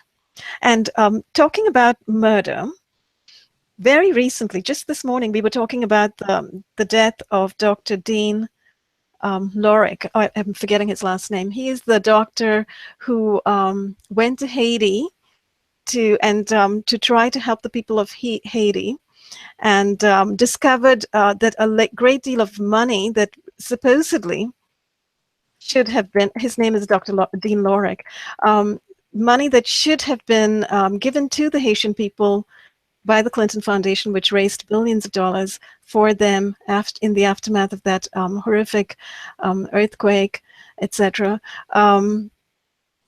Never got to them, and that the place was a shambles, and so forth. And he had actually written a letter, which ultimately was directed to Hillary Clinton. But just the last few days, the news is that he was found dead in his own house in New York, and with a knife through his heart, a knife in his chest, and yet the police have reported it as a suicide. So yet another example of possibly Masonic presence in the New York Police Department. Yes, and possible, not just possible, but I would say with that proven presence of intelligence and Masonic presence at the Independent in London. Because wasn't it also the Independent in London that reported it? Hang on, I think I've got the article here somewhere. Yes. Yeah, among all the many newspapers that reported it was the Independent, and they do report it in their title. They have an interesting headline. If you have the article there. I'm trying to find it, because what it was is that they had hang on, let's just find it. It disappeared. Interesting headline, although they do report that the knife was found in his chest. His daughter found him in the bathroom with a knife in his chest, and then the police who were called, where it was reported by the family as an assault, despite that they didn't record it as an assault, they recorded it as a suicide. But they said they couldn't find a note. Exactly. So I've got I have got the article here. Let me share my screen. I mean, this is so ridiculous. So here it is. The Independent, ladies and gentlemen, of London reports it as New York surgeon who treated Bono found dead in Park Avenue apartment in suspected suicide. Now, suspected suicide, and then you find somewhere down, where do they say? First line, a top US surgeon is said to have been found dead with a knife in his torso in his New York flat on Sunday in a suspected suicide. How can a newspaper even write that? Like, what? Have you ever heard of people stabbing themselves by pushing a knife into their torso? I mean, this sort of harakiri style falling on your knife sort of stuff, is said to be prevalent in Japan, but not so much among surgeons, I would say. I think a surgeon, if he wanted to kill himself, would find much more efficient ways. And he wouldn't lock himself into the bathroom, with his 3 daughters around. So this is nonsense. So the fact that the Independent reports such utter tosh, totally unreflected, instead of saying, police department is covering up murder by claiming outrageous suicide, with guy found with a, famous doctor found with knife in his torso. Instead of a headline like that, they present it in this way. Say, okay, the Independent is, just like the Guardian with Luke Harding, is staffed by intelligence agents, so we've got MI6 and MI5 agents at the Independent writing crap. At this point, we have to stop buying the Independent. But they're also criminals and probably Masons, because they seem to be in, with the stuff that's happening across the globe. Mm-hmm. So the only networks that are global are the Masonic networks and the intelligence networks, Mm-hmm. And it's disgusting. Yes, it's very clear. And, it's interestingly enough, Dr. Lorick was somebody who actually whistle blew about what the Clinton Foundation was doing. Yeah. Basically, they were siphoning funds.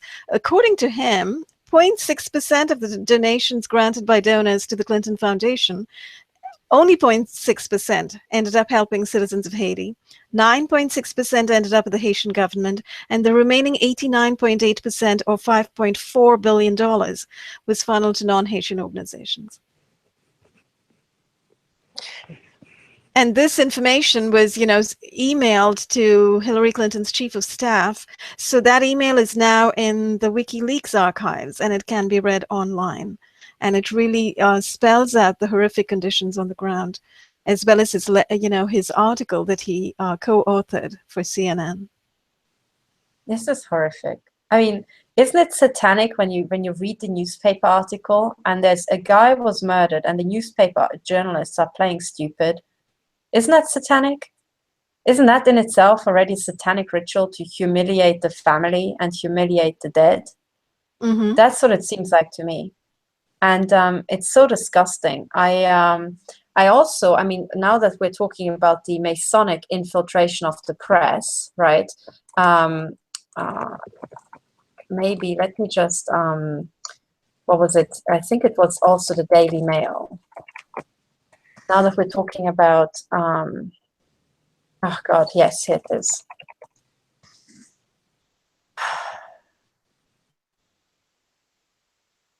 No, I can't find it. But so it's so sorry. I'm also subject. That's a huge subject in its own. So we can get back to it another time, Katherine. The whole sorry. I just wanted to say. I just realized I'm being neurotech probably through the window behind me because I'm literally I find it difficult to order my thoughts and even to speak clearly. Mm-hmm. But the satanic and Masonic infiltration is just so vast. It's absolutely unfathomable. So I'll dig out the articles later. But talking about Masonic and criminal infiltration of our systems, one of the things that I tweeted out, if I may just share my screen, is to do with intelligence agencies. And because I'm usually bashing the English and the American intelligence agencies, typically because this is a English-speaking program, I also would like to restore the balance by bashing the German intelligence agencies who also have been attacking me. So let me just show you the screen of the Bundesnachrichtendienst, right? If you go to the Bundesnachrichtendienst, the president here is Dr. Bruno Karl, so he is responsible for the attacks on me in Germany after, I think he took his post on the 1st of September 2015 or something like that. I think it's 15, not 16. Anyway, before that, it was a guy called Gerhard Schindler who was responsible for the attacks on me in Munich zone, right next to Pullach, because he's authorizing, this Nazi warfare on the German population. But if you go to the Bundesnachrichtendienst website, the first thing that should strike you is the all-seeing eye. Yeah. And anybody who's in intelligence and hasn't figured out that the all-seeing eye is a symbol for the mafia, I mean, isn't worth his salt. So you've got the all-seeing eye connecting BND in the same image. So BND is all-seeing eye. BND is the mafia. That's what this image tells us right here. And because it's on the top right, most right-handed people will see this first. They will gravitate to actually looking on the right first, and this is what they will see. The all-seeing eye, BND. And then here, this might look like just a snazzy image with the sun right at the heart. But what you have is at the heart of this, again, the satellite dish is a symbol for the all-seeing eye.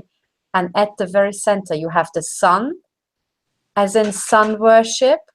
The people who are familiar with the Jesuit logo will recognize the sun. So what the German Bundesnachrichtendienst is spelling out here is, number one, the BND is part of the all-seeing eye mafia network. We have sun worship at the center of our systems here, of our surveillance systems. And then funnily enough, they show an analog signal here, analog signals. And I just have to say, guys, the world's moving to digital. It looks like you need to update your systems. But that's not all that's so outrageous about these intelligence agencies, because if you think this is just pure coincidence, it could happen, and the graphic designers who are making the website of the BND, they just didn't know what they were doing. I would like to show you, if I may just share my screen again, I would like to show you stuff that I tweeted out, which is about, first of all, this is the new building of the BND in Berlin. And if you look at this monstrosity, I mean, that just looks like the Stasi, doesn't it? It's horrific. But then the real shock comes when you look at it from above. because the building has this really odd shape, and it's a swastika. In actual fact, when you look at it here, it's 2 swastikas mirror imaged in here. And when you actually look at the building design, it's so ludicrous. Why the hell would you have something like that? And then you can, of course, say, okay, well, this is just pure coincidence. Okay, it's just pure coincidence. And here it's just Katherine Horton going a bit nuts, you know, seeing swastikas everywhere. But then have a look at their previous headquarters in Pullach. Now, in Pullach, they have 3 undeniable swastikas. And if that wasn't enough, it's the fact that the headquarters of the Bundesnachrichtendienst moved to Pullach to be exactly the headquarters of Hitler. So Hitler had his HQ here next to Munich, and that's exactly where the BND is. Mm-hmm. So well, if we are to understand what's going on currently, I mean, Nazism hasn't ended, right? I mean, the Nazis actually didn't lose the war. They actually won the war, and they are in all of our intelligence agencies, and they're kind of running the world right now. Oh, absolutely. Absolutely. This is precisely what is happening. And, you know, just to finish off, because the BND is the foreign intelligence agency, if you look at the domestic agency, and this is something that, you know, Martin Bott has tweeted out in a video, if you look at that, so the Verfassungsschutz is the domestic intelligence, and the building there it's like 2 S's, like these 2 SS's, and this was Hitler's SS. So by itself, this funny wiggly shape wouldn't mean anything. But when you combine this with the fact that it looks like the Hitler SS symbol, and you combine the fact that both Bundesnachrichtendienst buildings have a swastika in them, you know, it's just not coincidence. It's impossible to be coincidence. This is them announcing, yes, we're the Nazis. Mm-hmm. And it's sort of also connected, you know, to everything else we've been talking about, the Zionism, the Masonism, the Satanism. They're all connected. It's like you could put equal signs through them, perhaps. Exactly. And the link to Satanism, you know, if the fact that the Nazis were satanic isn't obvious in itself, you know, we just showed the image of the pentagram in Hitler's dining room, you know. Mm-hmm. And actually on this, just as a footnote, you know, it's not just, you know, we did say that it was, for example, the Anglo-Saxon bankers funding Hitler, and Ford, you know, from America sent cars and so on. So that's all known. But it's not just Hitler who was satanic, because the Allies, being also Masonic traditionally, were just as satanic. And I think if people look into what happened in Dresden, and I saw a YouTube description of the war crimes in Dresden, whereby they firebombed the city such that you know, people were trying to flee the fires, and they found that the tarmac had melted in their streets because they just used these horrific, you know, incendiary bombs. And the reports are that when after the bombing of Dresden, people were trying to tidy up the city, they couldn't get the corpses out because they had molten with the street. They were molten into the street. So this is so horrific and so unnecessarily brutal that you cannot say that this was an act of war. It also, when you consider where in the war it happened, and this is, you know, without knowing that it was funded by, you know, Anglo-American banks all along. So I think what the bombing of Dresden was actually one huge satanic human sacrifice.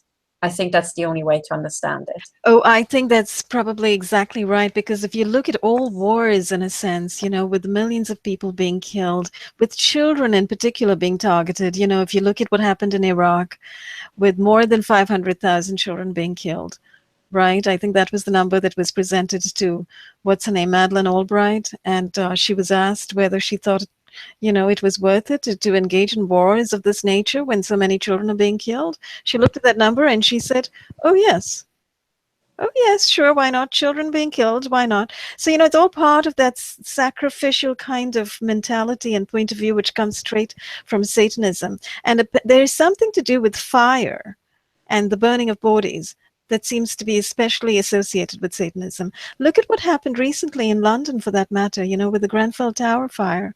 How can we forget that? It's like 24 floors, almost 600 people killed, lies reported in the media. And actually, we're getting the real story on the ground from people like Seven, who've come forward to report on it and to write a huge report. I need to report on her report, actually. She wrote an 80-page report along with another person. And they went in detail into what the council was doing there in Kensington and Chelsea in the aftermath of that fire. And they looked at all of the events and the situation leading up to the fire, you know, which really kind of points to a kind of a setup situation where so many factors came together to make this happen. So who is making this happen? Clearly it is being done in some kind of ritualistic fashion, as you pointed out, Katherine. It's being done ritualistically for very dark, nefarious, agenda-associated purposes by a certain group of people. And this group of people, we are learning, are Satanists and Luciferians. And they are sitting at the highest levels of authority in, you know, in Kensington and Chelsea, remember, one of the wealthiest suburbs in London, and sitting at the highest levels of authority pretty much everywhere else. For that matter, you know, the Santa Rosa fires, the Southern California fires. Where are all these fires springing up from? To some extent, I hear that, you know, fires are somewhat natural in California. They've been going back in time, etc. But there's something very odd about the California fires, worth looking into and reporting, because many people are now reporting on the internet that these were directed energy weapons targeting specific homes, specific suburbs, specific areas. Trees burning from the inside out. We've all seen that footage, right? So we're living in an age of absolute satanic mayhem where these people are going around trying to establish their Agenda 21, Agenda 2030 through death and destruction. Yeah, I think so. I was going to say very quickly, I'd read the statistics saying that a forest fire generally burns about 1,700 Fahrenheit. The temperature needed to melt steel, as we are seeing is being melted in Northern California, is around 2,800. Wow, that's a huge difference. Not a forest fire. Not a forest fire. Not a forest fire. No, and I've seen clips of what looks like laser beams hitting these places and exploding into fire.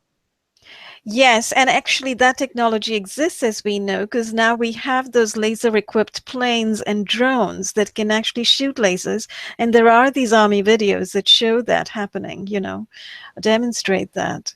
This is fantastic, actually, to throw in, Karen, because also I would say that you know, didn't we have something like this before, like steel girders being molten at a very high temperature that can't be reached by airplane fuel? Didn't we have something like that? You know, and then we had these theories that, oh, it was, what's it called, nanothermite, or what's, I always forget how to pronounce the name of that stuff, that they put it in with, which would raise the temperature, and it's actually a way to take down you know, high rises. But then, as Dr. Judy Wood pointed out, there's ample evidence all around that it was also directed energy weapons that were used to take down the high rises at you know, in the 9/11 attacks. And I find it amusing that people get into this argument, and right now you seem to have in the 9/11 truth community, or, you know, worldwide, people who understood that, okay, it wasn't airplanes, you know. So first of all, you've got the people who have the mainstream media, you know, government version, which is total nonsense. Then you've got one level up, the people understand that there was an inside job, okay, it was government, but how did they do it? And then you have the controlled demolition story. Then you have the nanothermite, you know, as an add-on, further detail on that. And then people say, yes, but there was also, you know, radioactivity, so it must have been mini nukes. And then, you know, you've got the people who say, like Dr. Judy Wood, okay, it was directed energy weapons. And these people are just fighting each other like this. And they're saying, okay, it was this way and not that way. And they're totally fracturing the community. And instead, I would just say, well, it's pretty clear what happened here. It was all of those. And it's for the simple reason that when an intelligence agency wants to pull off it something, they have typically redundancy. So they try to aim for many different ways to do the same thing. Should one of them fail, you do it another way. They have So in many this cover case, stories, not just one. They have many cover exactly. stories.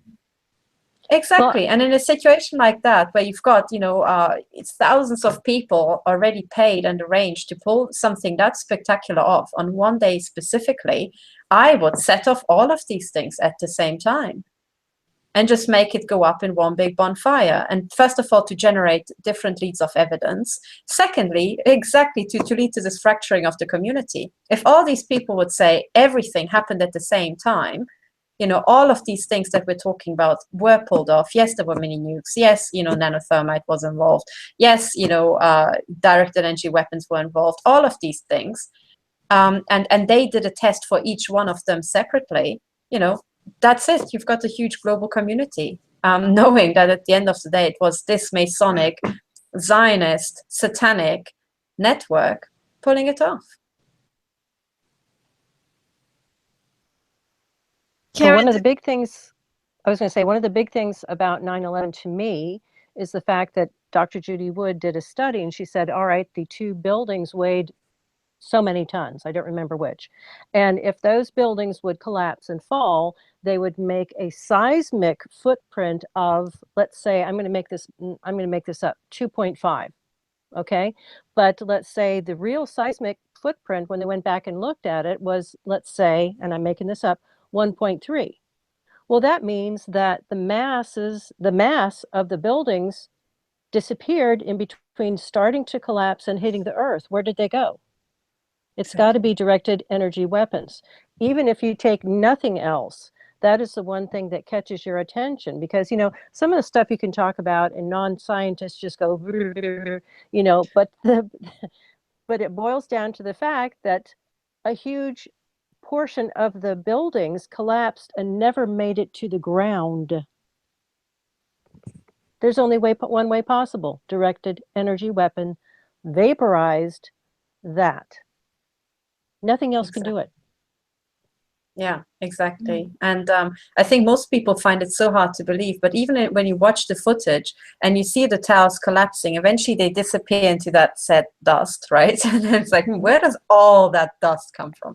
But, it disappears into that dust, so you can't see it. But at the end, when everything settles, as Dr. Judy Wood said, where did all the stuff go? I mean, if we go for this theory is that they started collapsing and knocking out the floors below. Yeah, but shouldn't you get a sandwich of X floors just going whack, Where are the floors?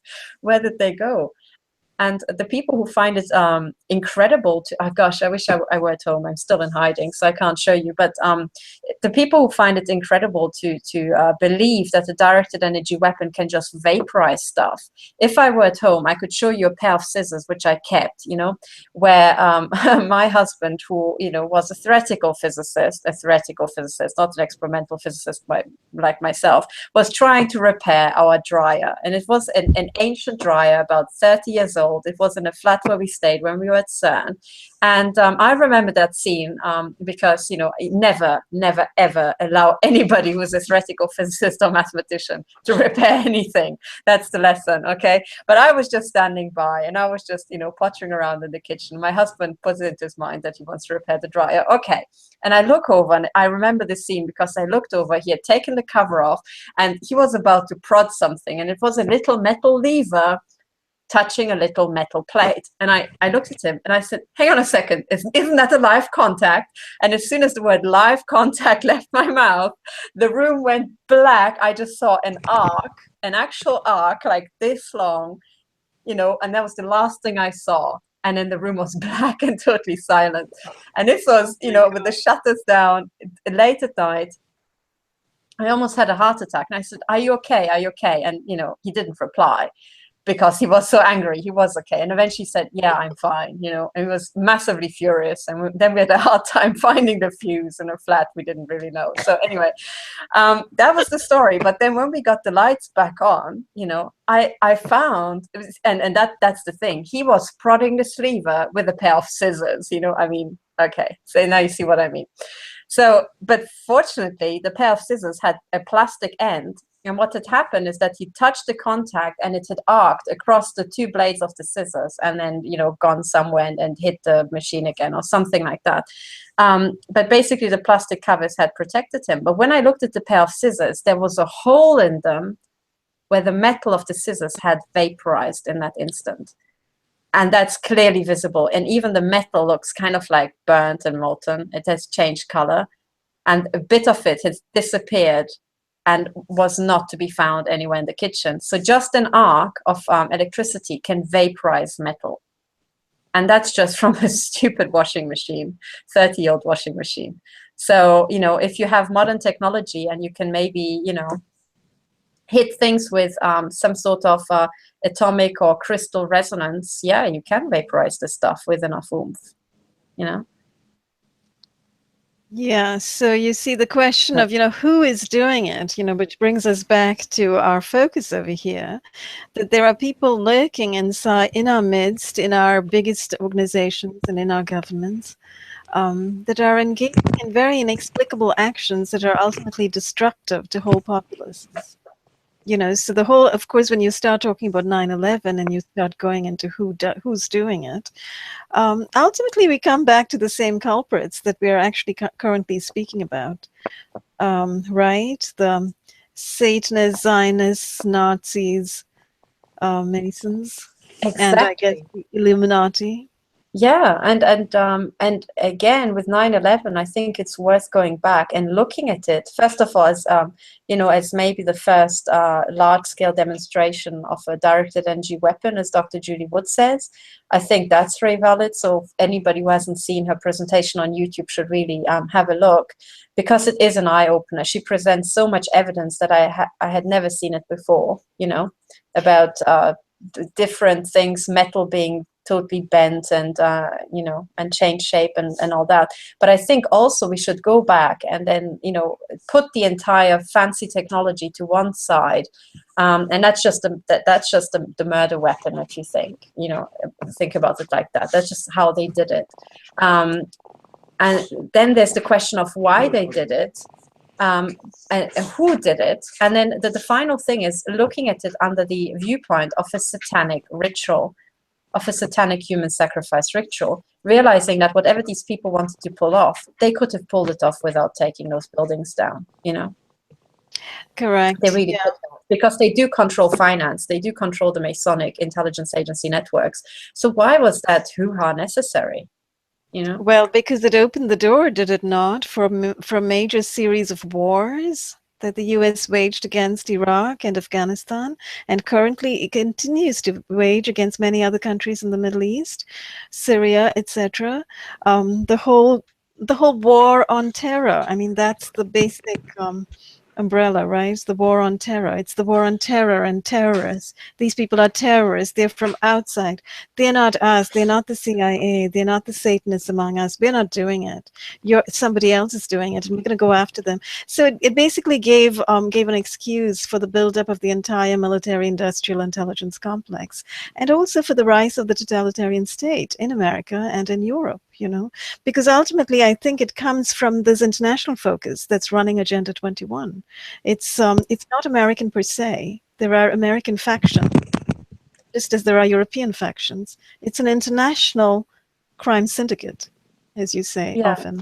absolutely. But then even if we go back to the justification of the wars, wasn't it hopelessly contrived? I mean, it's you know, it's it is contrived. The whole thing is contrived.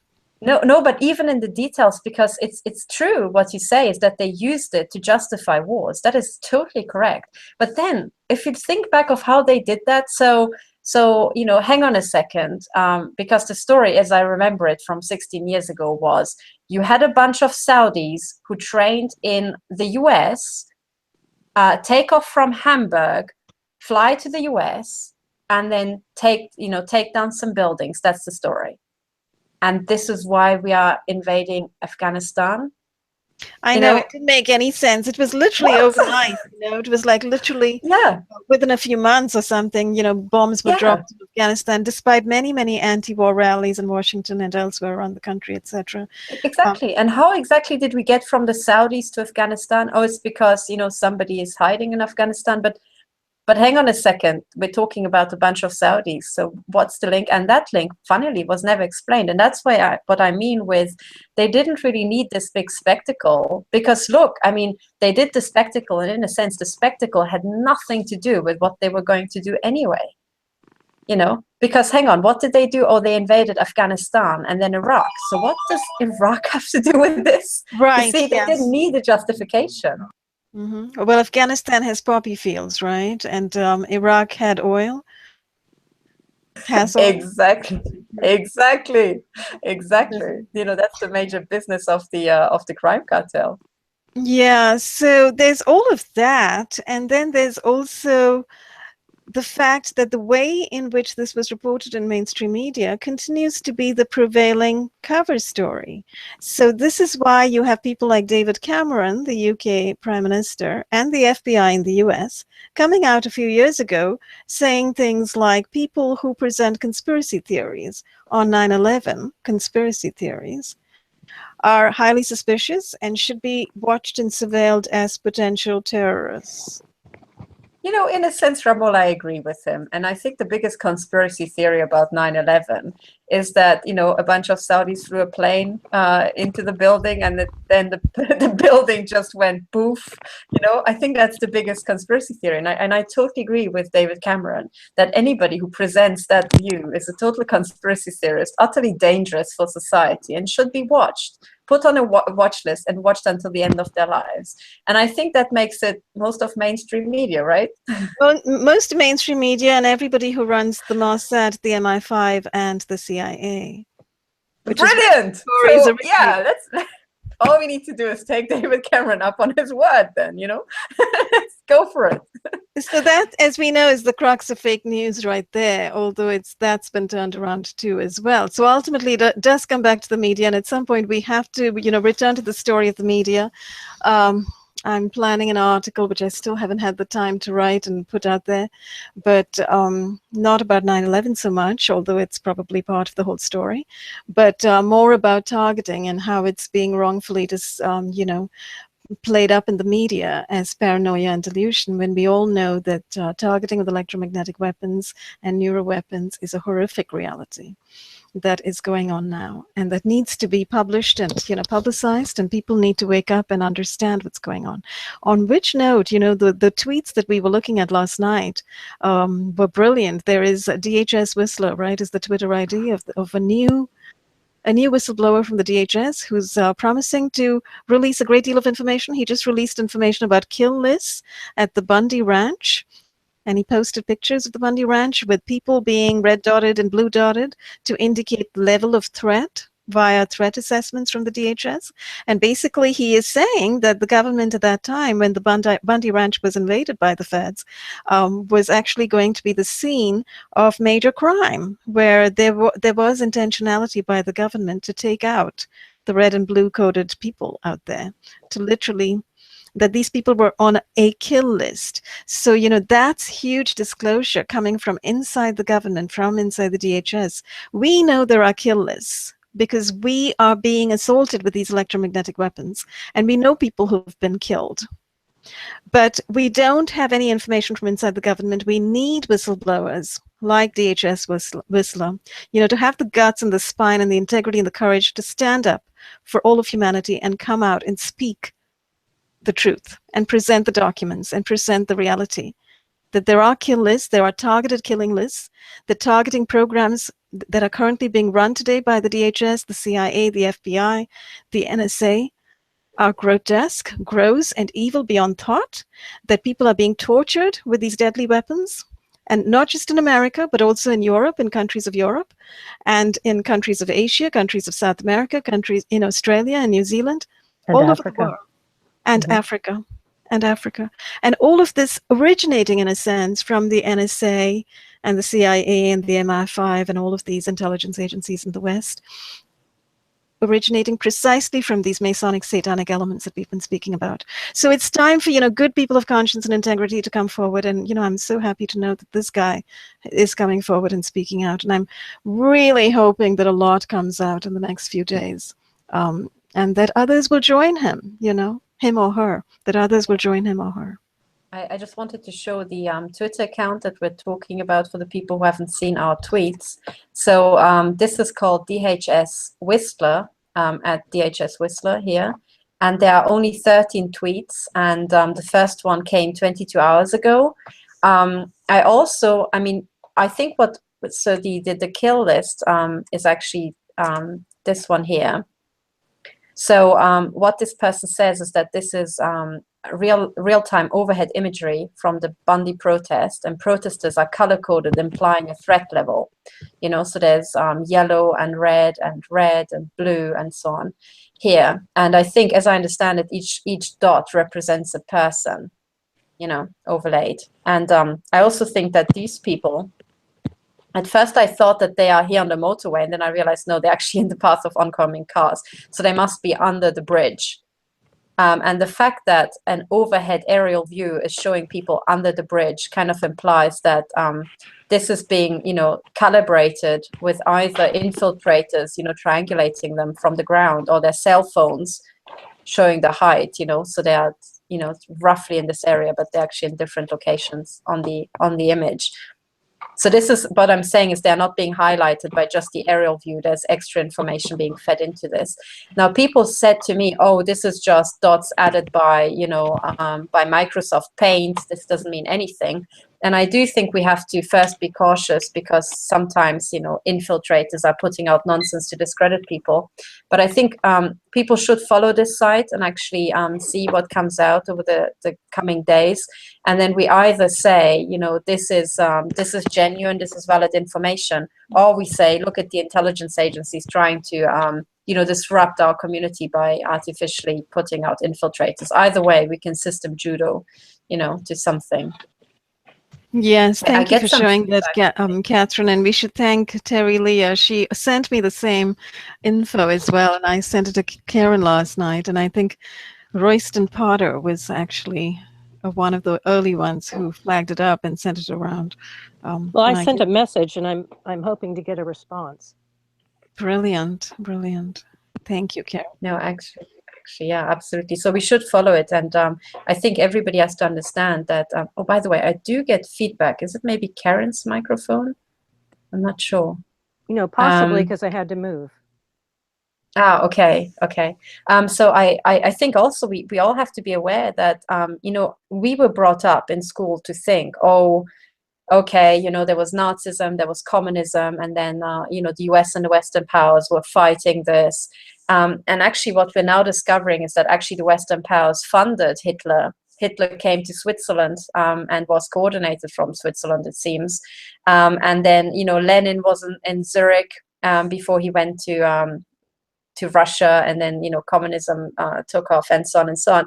And all along, every single person, the allies are doing satanic ritual sacrifice in Dresden. Hitler has a pentagram above his dining table. The US has pentagrams in their flag, and then they go to Vietnam and try to liberate Vietnam, and then Vietnam ends up with a pentagram. And by now, virtually every flag in the country has a pentagram. If they've got a star, they've got a pentagram. So what's going on? Because the old narratives that we were fed by the Masonic networks just don't hold up anymore. So I think we're waking up to the fact that, Vietnam and the American people were never enemies. And Iraq and the American people were never enemies, and nor, the Afghan people and the American people. What has been happening all along is that we've got one huge global organized crime network that's Masonic and satanic at heart. That's attacking every single country in the world. And they're changing the cover stories, but it's the same stuff.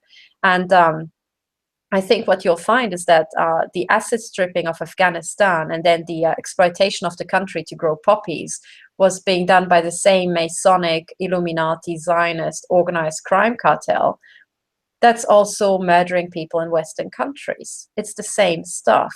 And just one last time, I would like to share my screen to show one article. And this is a flashback to the article we showed a long, long time ago when I was going on about the attacks on me in Manchester, and how a Manchester police then, put me in contact with Inspector Miskell, who turned out to be a total fake. And Inspector Miskell features in this article by the Daily Mail, which is entitled A Little Girl in Mourning for a Parent She Adored, Daughter of PC Fiona Bones' Partner Joins Family, and Thousands of Officers at Shot Policewoman's Funeral.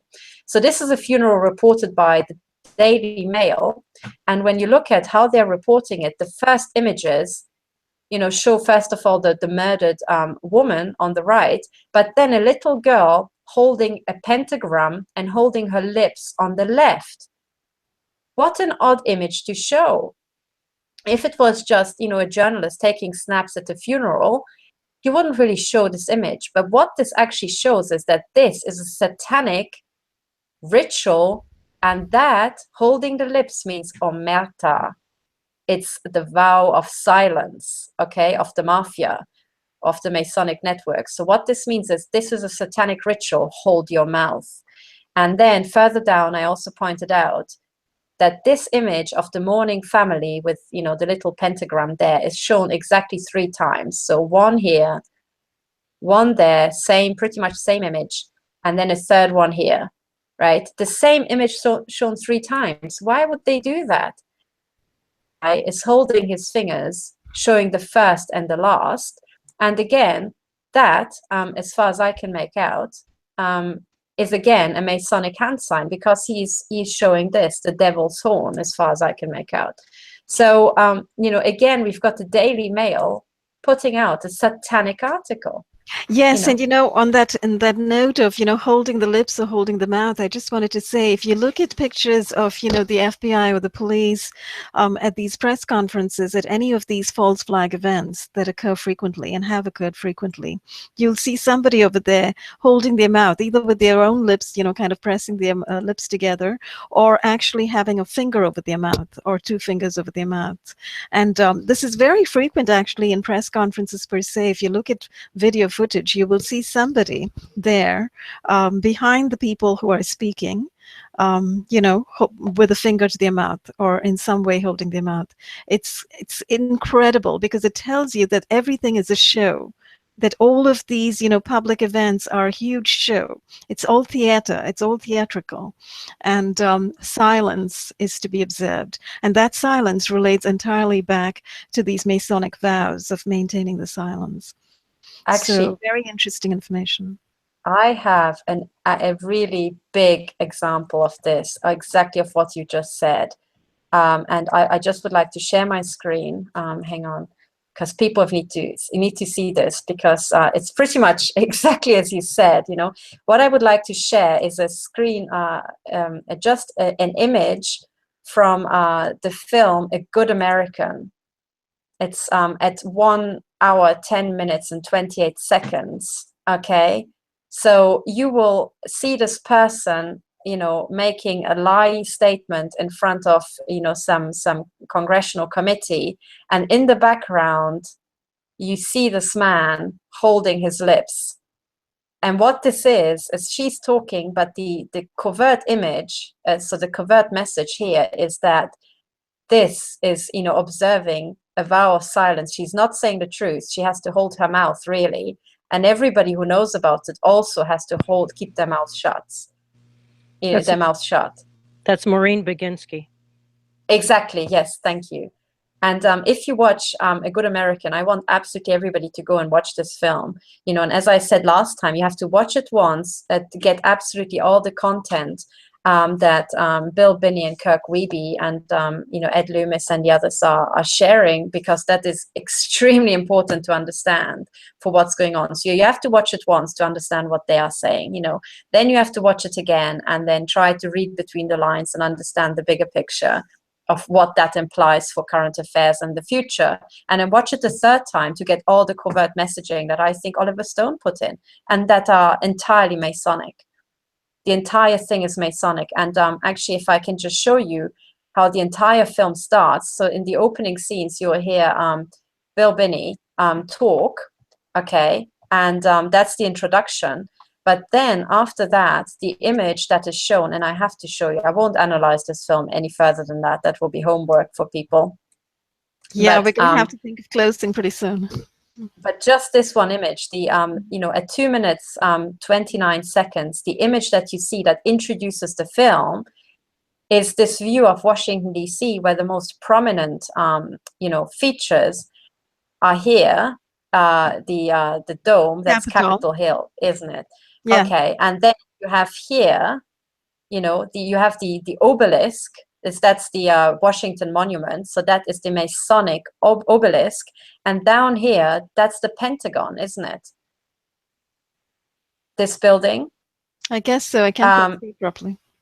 Yeah. So basically, you have these three Masonic icons. So you've got the Masonic obelisk showing the hierarchy of the Masons, overtowering everything here. You've got, Washington, D.C. being a private land by, District of Columbia being a private city-state, extraterritorial, owned by the Vatican.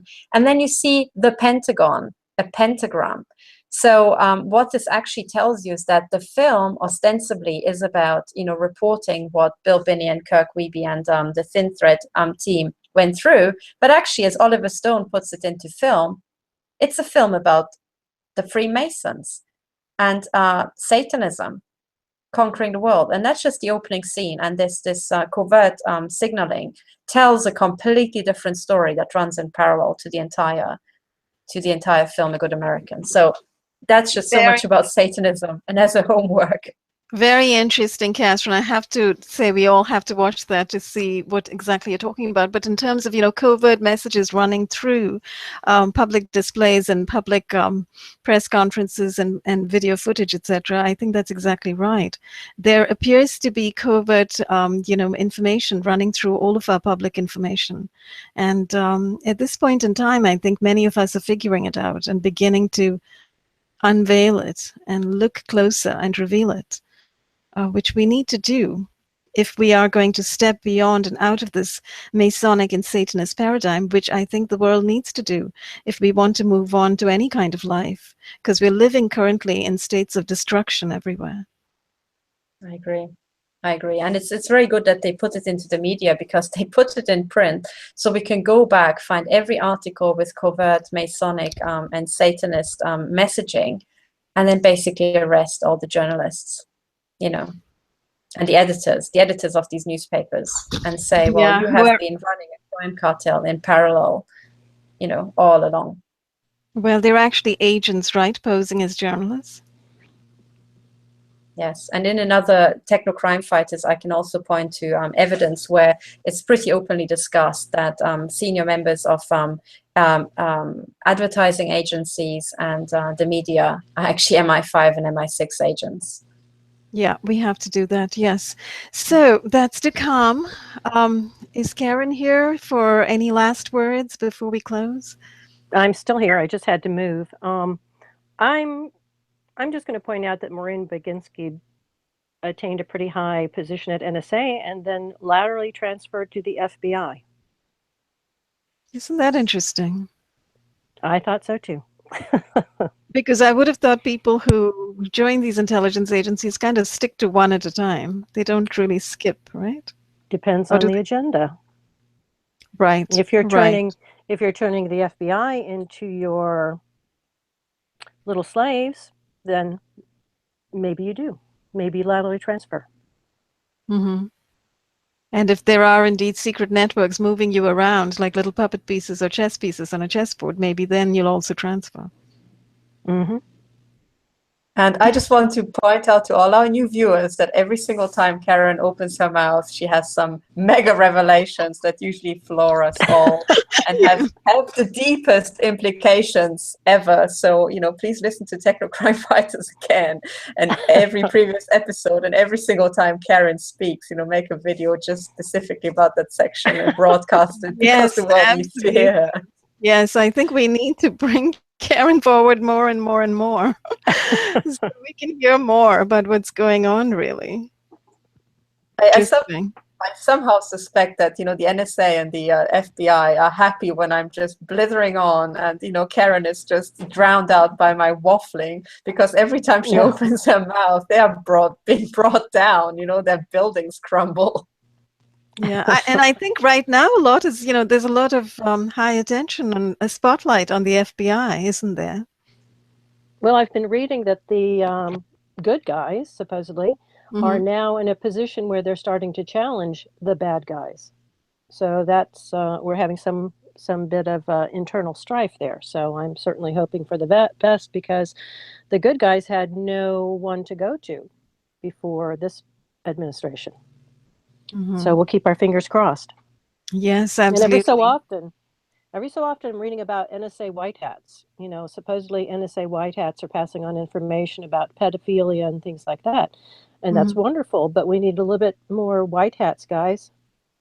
Okay? We need a bit more action from the white hats. Oh, absolutely. And one of the things that just on this topic, people have been pointing to the landing of the Marines at at Langley at the CIA headquarters as something like, oh, this is a really big thing, and now everything is going to be fine because look, the Marines landed there. And I would like to say that was, in my view, totally staged. Exactly so that people think, oh, okay, thank goodness, things are being taken care of now, so now I don't have to blow the whistle. And I think this was actually a very nasty, chilling effect. And I just would like to say to everybody, no, this is not what it means. You know, if the Marines had landed at Langley and had, chopped the CIA heads, the head of the CIA's head off, and then taken it by helicopter and, put it up as a spike on top of the, Washington Monument, and then had abseiled down the side, 4 of them, and had just graffitied, how about your so-called freedom Masons, and watch your freedom, dear Masons.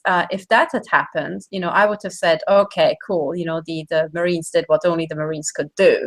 But if they just land on a Saturday at the CIA headquarters, I mean, what, did they go and attend a sexy party? That's what I kind of expect, an airplane load of or a helicopter load of Marines not going to change anything. So I think that was to reassure the country that, big things are happening behind the scenes. So you don't need to watch, blow the whistle. Yes, you don't need to do anything. Yes, this thing of behind the scenes is, is like a detour or a distractor, it appears to me. It's kind of, it's designed to make people not worry, to kind of lull you into a state of false calm, which I always think is dangerous. I am all for, individual action and individual integrity. And I think anybody watching this who's in any one of these agencies needs to get off their butt and realize that, everything depends on them, on each one of them. If they have any morality or values or integrity or courage, they need to find it right now, and they need to start speaking out. They need to start whistleblowing, not wait for the Marines or anybody else to take out the CIA, But everybody individually has to start making a resolution and finding each other, finding other whistleblowers, and perhaps doing it together. But I think it starts with that individual fire. It has to start with an individual awareness and consciousness and conscience. People need to wake up. There are people like us, and we are just sort of literally the tip of the iceberg. There are people who are suffering way, way more than us, who are being assaulted night and day. I've seen photographs of radiation burn injuries on their bodies. We all hear horrific stories of how people are being targeted, assaulted, and tortured day after day after day. It is unacceptable. It is not human. If there are any humans left in the agencies, they need to start acting.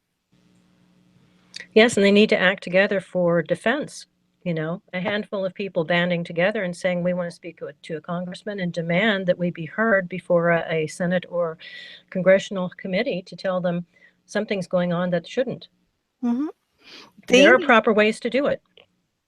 Right, but there are people also being tortured and dying. So there's a huge urgency here, to rescue people. Not just DIs. The targeted individuals are being tortured and assaulted.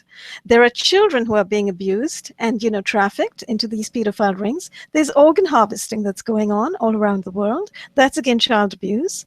There's child ritual sacrifice going on. There's, what else? Satanic ritual abuse and MK Ultra abuse, all of that dissociation assault going on. Even the children of these wealthy families are being MK'd in this fashion and disassociated, right? They're all MK Ultra victims. So all of this horror, and that's, I'm probably just touching one aspect of it. I hear there's all sorts of stuff going on in the dumps as well, on the underground military bases, with all sorts of genetic experiments and people being kept in cages and all sorts of stories. So I don't know I hardly know what part of that is true. And then there's the secret space program that people talk about, and child slaves sent to Mars. And frankly, one doesn't know entirely the extent of the truth here and the extent of, some of the possible non-truth here. I don't really know, but I do know that there is some truth, in a lot of it. I think actually from everything that you listed, I think it's everything you have listed right now is I think true. And there's lots and lots of evidence for each of those things. And I think the conclusion is, actually talking about the MK Ultra, the child soldiers, the mind bending of intelligence agents, I just would like to point out one thing that I've been sending out, and I hope you can see this. This is in my tweets in case you can't see it. This is the new headquarter building of German intelligence in Berlin. And I just would like to draw your attention to the fact that in addition to it having incorporated 2 swastikas, it also has a building that is housing a school and a boarding school. Now, I don't think it's a good idea to let an intelligence agent, within a mile of a minor, but to have an actual boarding school incorporated in an intelligence agency for an intelligence building, that just says MK Ultra, child abuse, and satanic ritual abuse across the entire building. And based on what we know from, our colleague, Dr. Millicent Black, and what this Air Force veteran, Randall Webster, does with the school that he's been given access to, and what he's gloating about over the voice to skull into her ear chips nonstop. Intelligence agencies are all about catching them young, taking these children, traumatizing them, torturing them. And what you said, Ramola, about them being kept in cages, I hear that over and over. And it is actually part of MK Ultra to keep the children in cages before age 3, I think, and age 4 for some time, for several days or, weeks on end. So yes, and it sounds like the factories of MK Ultra. Yes, and I think that the actions of MK Ultra actually cannot be denied in so many cases, because there's historical information, there's documented information of longitudinal studies where they've actually targeted pregnant women, and then they've studied the children. So this is also why the whole story of Melanie and Amethyst written in Belgium becomes very, very concerning, because of these longitudinal studies that the CIA has been running and the intelligence agencies have been running. And of course, the fact that, we're talking about a Satanist enclave in Brussels. So it comes back to that. It comes back to how our children are in danger, our babies are in danger from these Satanists. And I remember a note that Katherine Hutzpah said in one of the videos that I watched. She's the Belgian psychotherapist and criminologist and activist for children in Brussels. And what she said was, these people, what they're doing is so atrocious and so outrageous. We don't need them here on planet Earth. They can go to another planet. They don't need to do this over here with us. Yes. I doubt that any planet in the entire galaxy would want to condone these kinds of actions. Because Planet these are Psycho actions. Planet Psycho inside, a jail ward or a jail cell. Yes. With cockroaches eating their feet. Yeah. actually, you know how we used to have Pluto as one of the planets, and then it was demoted, and people said, "Oh, it's a comet and it's not a planet." I think we should name it a planet, and instead of Planet Pluto, it should be Planet Psycho, and it's the furthest planet in the solar system. Why don't we just send these people there? Yes, absolutely. How about send that every for the psychopath. Black Space Program? I like it. The Psycho Space Program. On which note, perhaps we should close this, because it's been going on for quite a while. So shall I just thank everyone for watching? Katherine, any last words? Good God, no, because then I will start banging on. I will just share my screen, because I want to finish on an actual appeal for action. I want people to go out and look for a big Masonic, monument in their vicinity, because these things have been springing up around the world, and people have been. So there's the obelisk of obelisks in the Vatican, but people have been telling me that there are these obelisks. This one is in Buenos Aires, And this Masonic satanic network has been spreading throughout the world. It's in the flags, and people have to be aware that you can't wait for the Marines to save you. We all have to start acting against them, because they're in at the highest level, but they're also down in every community. Yes. Yes, absolutely. So that's our homework for next time. So thanks everybody for watching, and we'll be back again. Oh, do look for my conversation with Jeff Godwin that I'll hope to post either, Friday night or Saturday morning, on the subject of Masons in the police, both in the UK and the US and in Europe. So we'll find out more from Jeff. I know he's a trove of information. So have a good morning, and we will see you very soon. Bye-bye. Bye.